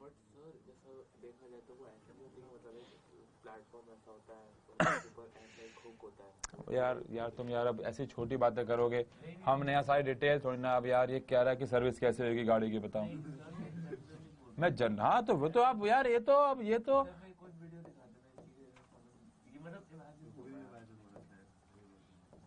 ये प्लेटफॉर्म पे अब गाड़ी यहाँ पेल दो तुम लो नीचे सर्विस करवा, आराम से गाड़ी ऊपर उठ रही है तुम्हारी। मिस्टर बीन वाली गाड़ी बनाई है मैंने भाई तुम्हारी में, ठीक है। यार आप मुझे बताओ यहाँ से अगर मैंने पिस्टन से क्या अप्लाई किया, यहाँ से क्या उड़ गई? सिंपल नहीं है ये सारा आपको दिखता नहीं है क्योंकि जमीन के अंदर होता है। टाइम टू टाइम इसकी सर्विस होती है, इसे खोलते हैं, इसके ऑयल्स को बदलते हैं, ये तो जमीन के अंदर है ना। अब ये ऑब्वियस सी बात है, कॉमन सेंस लगाओ, हम उसको बना रहे तो हमने इतना नदियां बहा दी ना तेल की, ये जगह तो वेस्ट है ना, तो ये बहुत पास होता है, समझो ना यार, इतना सारा तेल क्यों लगाएंगे? अंदर दुबई बनाना है क्या? तो ये तेल जो है, और घटिया सलाह में पुणे के सरसों का तेल डाल ले इसमें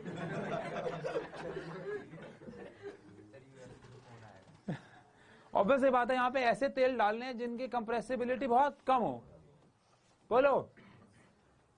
और जब हम कोई चीज पढ़ते हैं उसमें बहुत सारी बातें और भी इन्वॉल्व होती हैं। आपको क्या लगता है बस हमने हाइड्रोलिक लिफ्ट, अच्छा अब हम सब हाइड्रोलिक लिफ्ट घर पे बना सकते हैं, अपनी गाड़ी उठा सकते हैं? नहीं बेटा, बहुत सारी चीजें और इन्वॉल्व है। बेसिक मॉडल पढ़ा है हमने यहाँ, बात समझ आई? ये हमारा मेन फोकस ये है, ये मेन फोकस ही हमारा ये वाला काम है। बात समझ में आ गई बेटा? चलें आगे, चलें क्या? बोलो। अब हम यहाँ पे बात करेंगे हाइड्रोलिक लिफ्ट के बाद हाइड्रोलिक ब्रेक्स की। हाँ जी, हाँ बेटा, कितने बजे जाना था तुम्हें? हैं?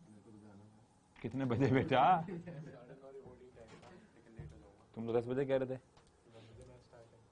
कौन क्या खेलते हो? क्रिकेट? अच्छा, जाओ ठीक है। बैट्समैन हो बॉलर हो? Bowling all rounder. ऐसा होना चाहिए जीवन में। ठीक है भाई, बेस्ट ऑफ लक।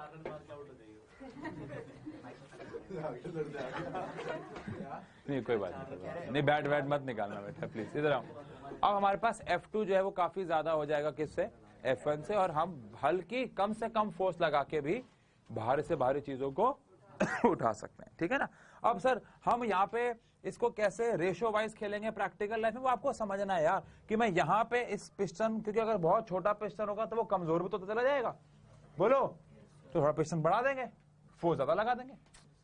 देखो जितना ये पिस्टन पतला हो वैसे तो उतना अच्छा है, और जितना बड़ा हो उतना अच्छा है ना, लेकिन कई बार लिमिटेशन आ जाए। अब आप बोलो मैं एक ऐसा पिस्टन बनाऊंगा जो कि बहुत ज्यादा पतला हो तो वो कमजोर भी तो चला जाएगा ना यार, वो सारे फैक्टर्स इस पिस्टन को उठा लो। उल्टा प्रेशर किस चीज का आएगा? इसका ज्यादा होगा ना, जो आपने प्रेशर अप्लाई किया हुआ है इस पे। अब वो क्या, दो तरीके हैं, पहला है आप जल्दी लाना चाहते हो तो वापस खींचोगे जो मशीन करती है, नहीं तो आप इसको छोड़ दो, इस पे क्या अप्लाई करना छोड़ दो, प्रेशर, क्योंकि लिक्विड तो लेवल पे आना चाहेगा ना, अपने लिक्विड वापस किस अपने लेवल पे आना चाहेगा।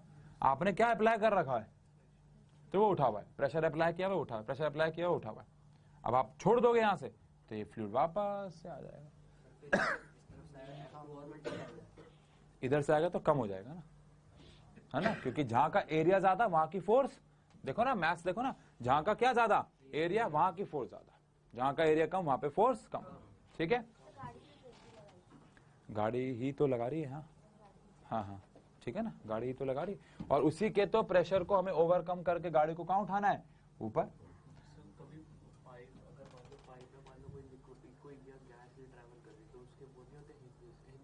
एक सेकेंड, क्या दोबारा बोलो।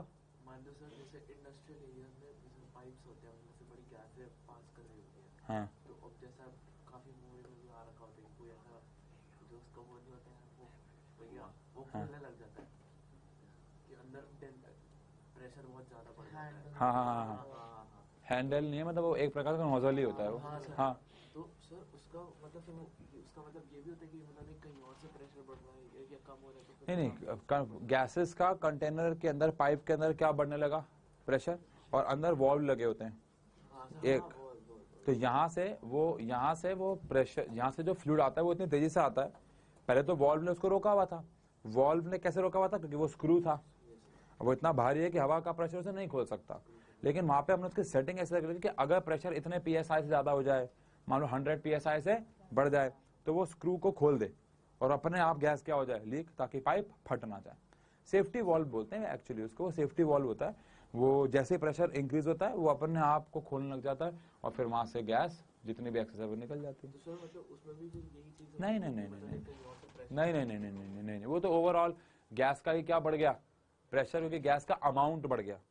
गैस का प्रेशर कैसे बढ़ा, गैस का अमाउंट बढ़ गया या टेम्परेचर बढ़ गया, यहाँ तो हमने प्रेशर अप्लाई किया और हमने ही प्रेशर ऑब्टेन किया, ठीक है जी। अब हम यहाँ पे हाइड्रोलिक लिफ्ट के बाद एक टॉपिक पे आते हैं जो कि क्या है, हाइड्रोलिक ब्रेक्स, और उसके बाद फिर हम देखेंगे दो चार चीजें और हम काम खत्म करेंगे।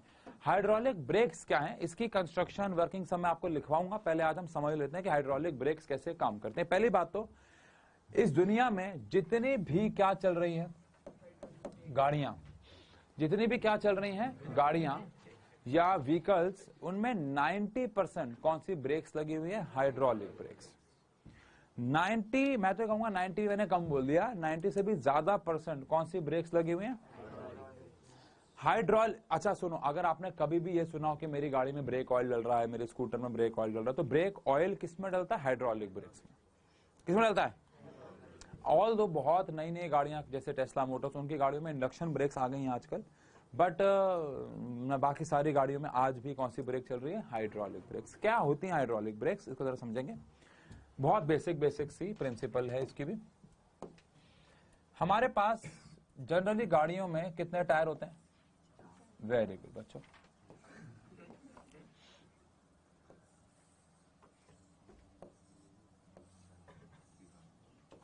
और ये गाड़ी के अंदर जो ब्रेक सिस्टम होता है उसमें एक पूरा पाइप का एक पूरा ड्रेनेज होता है।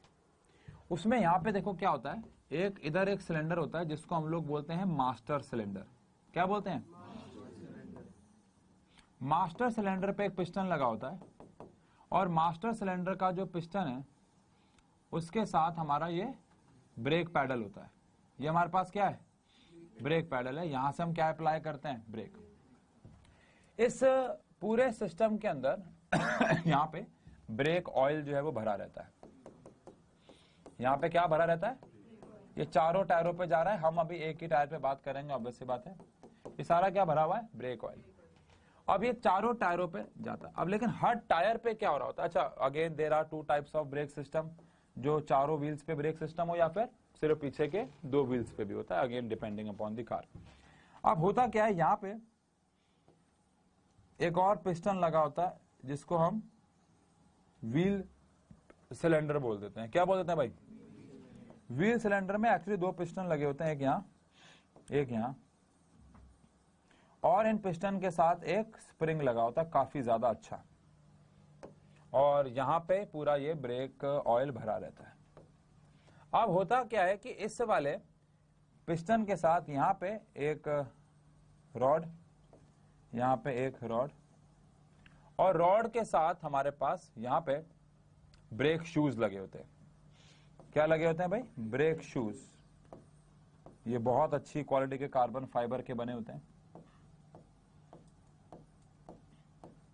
और इन ब्रेक शूज के आसपास टायर का रिम होता है। यू नो टायर का रिम, ये टायर का रिम होता है,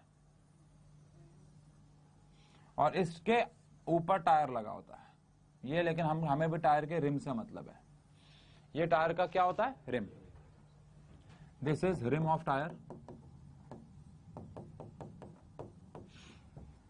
this is wheel cylinder, this is master cylinder, this is brake pedal,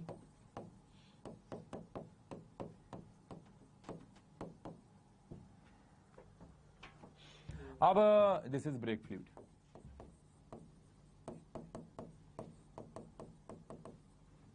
यार एक सेकंड, वहां की ना क्लास 10:15 बजे, एक आध बच्चे को लग रहा है 10 बजे, 10:15 में को मैसेज छोड़ दो वरना वो आ ना जाए।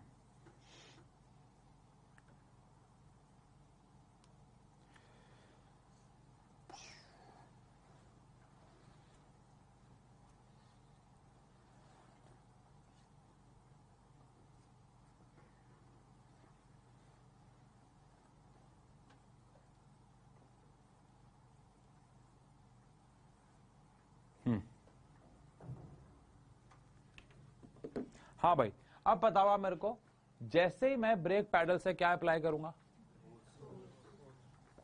अच्छा यहाँ पे एरिया का कोई खेल नहीं है, ठीक है ना, यहाँ ऐसा नहीं कोई एक एरिया बड़ा कोई एक एरिया छोटा, अभी हमारा फोकस भी नहीं है। हमने यहाँ पे क्या अप्लाई किया, फोर्स। तो जैसे यहाँ पे हमने फोर्स अप्लाई करेंगे तो यहाँ पे एक प्रेशर अप्लाई होगा, एंड अकॉर्डिंग टू कौन सा लॉ, पास्कल्स लॉ, सारा प्रेशर हर एक सिलेंडर की तरफ जाएगा। अभी हमारा फोकस ये है, जैसे ही हम ब्रेक अप्लाई करेंगे हमारा सारा का सारा जो फोर्स है वो प्रेशर जो है वो इक्वली ट्रांसमिट होगा, और क्या इस कंटेनर पे भी प्रेशर लगेगा। तो क्या ये दोनों के दोनों पिस्टन एक्सपैंड हो जाएंगे। जैसे ही एक्सपैंड होंगे, ये क्या लगे हुए हैं, ब्रेक शूज। क्या लगे हुए हैं, क्या ये ब्रेक शूज जो है जो कि कार्बन फाइबर के बने हुए हैं, वो घूमते हुए रिम, ये टायर घूम रहा है अगर, तो घूमते हुए रिम के साथ जाके कांटेक्ट में आ जाएंगे। कांटेक्ट में आ जाएंगे तो फ्रिक्शन की वजह से टायर को रोक देंगे। लेकिन यहाँ पे पढ़ाई खत्म नहीं होती है। अब ये स्प्रिंग का काम क्या है, जैसे ही मैं ब्रेक पे पैडल पे पैर रखूंगा और फोर्स अप्लाई करूंगा, प्रेशर अप्लाई करूंगा, ये स्प्रिंग एक्सपैंड हो जाएगा, और इसके अंदर कौन सी एनर्जी स्टोर हो जाएगी, पोटेंशियल एनर्जी। अब अगर ये स्प्रिंग नहीं लगा होगा और मैं ब्रेक से पैडल हटाऊंगा तो क्या होगा, ब्रेक लगी रहेगी, वापस आएगा ही नहीं। तो ये स्प्रिंग क्या करता है, क्योंकि इसके अंदर पोटेंशियल एनर्जी है, वापस से प्रेशर अप्लाई करता है इन ऑपोजिट डायरेक्शन, ये सारा प्रेशर वापस जाता है। ऐसा चारों सिलेंडर करते हैं, ये वापस से प्रेशर देने लगता है, ब्रेक पैडल वापस से अपनी जगह पे आ जाता है। अब आप सोचो कितना खतरनाक लेवल पे काम हो रहा होगा। अगर इस पूरे ड्रेनेज सिस्टम में एक छोटा सा छेद भी हो जाए तो ब्रेक ऑयल लीक होने लग जाएगा और ब्रेक लगना बंद हो जाएगी। और वो अलग बात है, हमारे पास हैंड ब्रेक होती है, एक इमरजेंसी ब्रेक, उसका ड्रेनेज पूरा प्रॉपर अलग बना होता है, वो बहुत अलग है, वो तो ड्रेनेज होता ही नहीं। उसमें स्प्रिंग होता है, हम खींच देते हैं और पीछे के 2 पिस्टन्स का ब्रेक शू जाके कांटेक्ट में चला जाता है, वो मैनुअल ब्रेक होती है। नहीं नहीं नहीं नहीं, वो बस नॉर्मल एक स्प्रिंग है, खींच दिया, वो खींच गया, और वो क्या मैं हैंड ब्रेक या ब्रेक, हाँ हाँ हाँ, मैं कह तो रहा हूं कोई भी ऐसा व्हीकल जहां पे ब्रेक ऑयल यूज हो रहा है, जैसे साइकिल होती है, साइकिल में आपको पता है बेसिक है, हाथ से खींचा वो तार खींचती है और रबड़ के शू कांटेक्ट में आया था, वहां कोई ये काम नहीं है, मतलब नॉर्मल टेंशन का खेल है जो हमारी हैंड ब्रेक्स में होता है। लेकिन जितने भी ब्रेक्स में ऑयल वॉयल डल रहा है वो सब में ये पूरा सेटअप लगा हुआ है। अगेन हर एक कंपनी के अपने अपने मॉडल्स हैं ब्रेक्स के, जिसके उन्होंने पेटेंट करवा रखे हैं, सबके अलग डिजाइन है, लेकिन बेसिक खेल सबका यही है। ब्रेक फेल होने के बहुत सारे रीजन हो सकते हैं। एक रीजन ये स्प्रिंग टूट गया, शू घिस गया, कहीं लीकेज हो गई, बोलो है।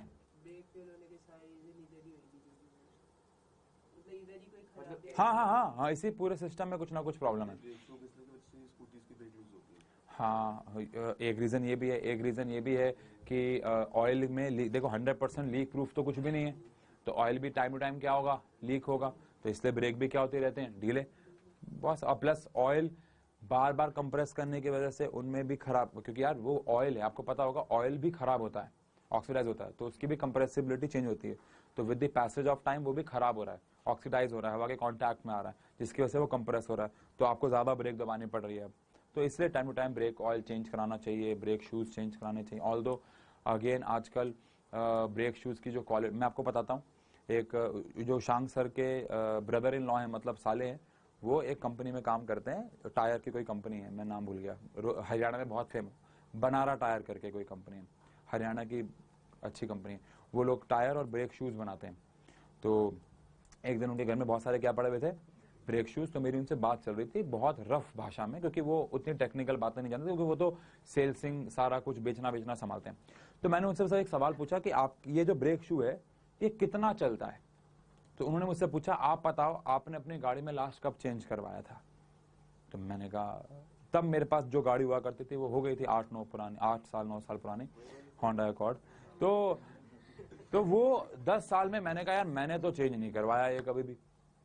और बहुत रेयर यार कोई ड्रिफ्ट मारता हो, ऐसे कलाबाजियां करता हो गाड़ियों से, वो उसके शायद ब्रेक शू चेंज कराने पड़ते हैं गाड़ियों के। ऑल्दो गाड़ियों के ब्रेक शूज 10 साल के स्पैन में मैक्स टू मैक्स एक बार चेंज हो जाता हो जाए। अब आप सोचो कितनी अच्छी क्वालिटी का carbon fibre they are basically using, समझ रहे हो आप, ठीक है, बोलो। अब मतलब मोटा मोटा इंडक्शन ब्रेक के बारे में बता सकते हो। हाँ, बेसिक बता देता हूं। जब हम इंडक्शन ब्रेक में करंट यूज होता है, इसको बोलते हैं एडी करंट। क्या बोलते हैं? हम क्या करते हैं, बहुत बेसिक समझा रहा हूं। जो ब्रेक्स होती हैं वो मेटल की बनी होती हैं, और उसमें जो ब्रेक शूज होते हैं वो कांटेक्ट में नहीं आते हैं, वो भी किसके बने होते हैं, मेटल के, और ऑपोजिट डायरेक्शन में मैग्नेटिक फील्ड पैदा की जाती है, और मैग्नेटिक फील्ड की वजह से रिपल्शन होती है और हम ब्रेक्स अप्लाई कर देते हैं। जितनी भी ट्रेन्स चल रही हैं, ट्रेन्स सब में इंडक्शन ब्रेक होती हैं, और इंडक्शन ब्रेक बहुत पावरफुल होती हैं इसके मुकाबले तो काफी, और हीट लॉस भी उसमें नहीं होता है। नहीं समझ में आया होगा, क्योंकि वो फिर एडिस करंट का बेसिक प्रिंसिपल है, 12th क्लास चैप्टर का नाम है EMI, ठीक है। अभी के लिए इंडक्शन, यस यस यस, अभी के लिए हम इसको नहीं कुछ ड्रॉ कर रहे हैं। हाँ, कुछ सवाल तो पूछ लो। यस, सवाल नहीं है, बस ये बता दो स्प्रिंग के बारे में बता दो कि स्प्रिंग क्यों लगाया। अगर मैं इसको दबाता हूं, मान लो स्प्रिंग नहीं लगा हुआ, बेटा छोड़ दो, इमेजिन करो स्प्रिंग नहीं, मैंने क्या किया, दबाया, पेडल खींचा, ये पूरा ब्रेक फ्लूइड ऊपर गया, ये खिंच गए, ये कांटेक्ट में आ गए, टायर रुक गया, ठीक है। अब आपको गाड़ी दोबारा चलानी है, अब क्या चलेगी, ये तो कांटेक्ट में ही है, ये वापस कैसे आएंगे, वापस तो खुद आएंगे नहीं, या तो गाड़ी से उतरो, 4 टायरों के ऐसे दबाओ इसको, फिर आगे निकलो,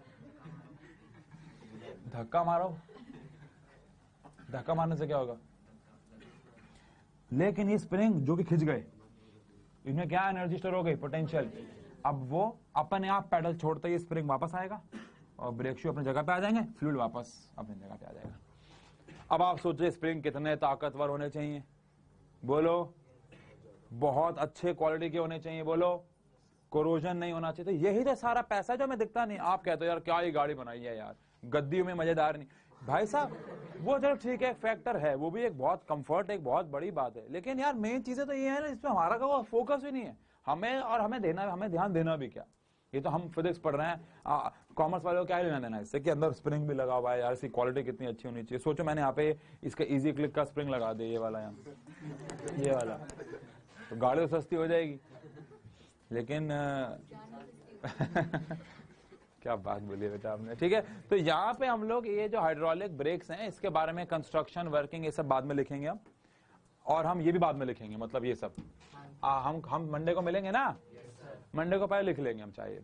अभी आज हमारे पास थोड़ा टाइम की कमी है यार, तुम पीपीटी करते रहते हो यार।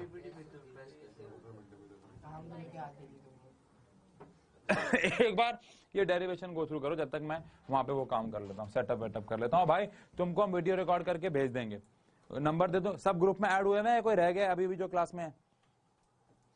लक्ष्य का नंबर दे दूं क्या? अपना नहीं दे रहा यार, दे दूं लक्ष्य का, दे दूं? फंसेगा वो, फंसेगा।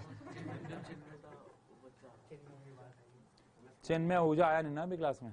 सब हैं ग्रुप में एडेड हुए हैं। फिर भी यार कोई बच्चा भी लाइव क्लास में ना आया और रिकॉर्डिंग देख रहा होगा तो मैं उसके लिए एक नंबर लिख देता हूँ, उसको परेशान मत करना। एक हैंडसम सा लड़का है, थैंक यू भी लिखा सर, पठान। थैंक यू भी लिखा था स्टोरी। हाँ मैं रिप्लाई किया यार, वो मैंने शेयर नहीं की, मैंने कहा यार ऐसे थोड़ा ऑड सा लगेगा तो मैंने शेयर नहीं की। हाँ यहाँ पे एक नंबर लिख रहे हैं बच्चों, सब हैं। रात को 10 बजे के बाद कोई मैसेज नहीं करेगा इस नंबर पे। 999978। नंबर देख रहे हो भाई, ये नंबर तो मेरे पास होना चाहिए था। 9999789002। इसका नाम है लक्ष्य, और आप इसको बस इतना बोल देना, मैं इसको ऑडियो भेज दूंगा, आप इसको इतना बोल देना 11th के ग्रुप में डाल दो, ठीक है?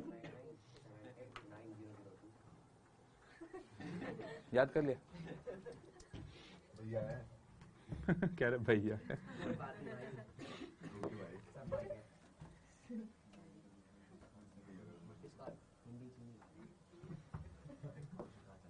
हिंदी चीनी भाई भाई क्या करता रहता है ये।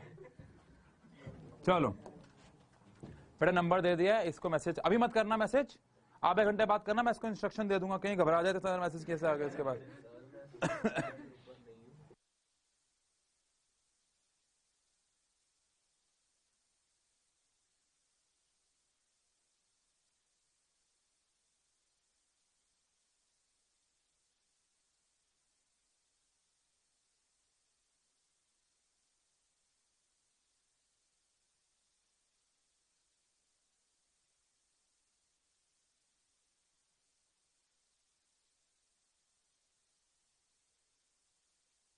ठीक है, ऑनलाइन वालों की क्लास एंड कर देता हूं मैं भाई।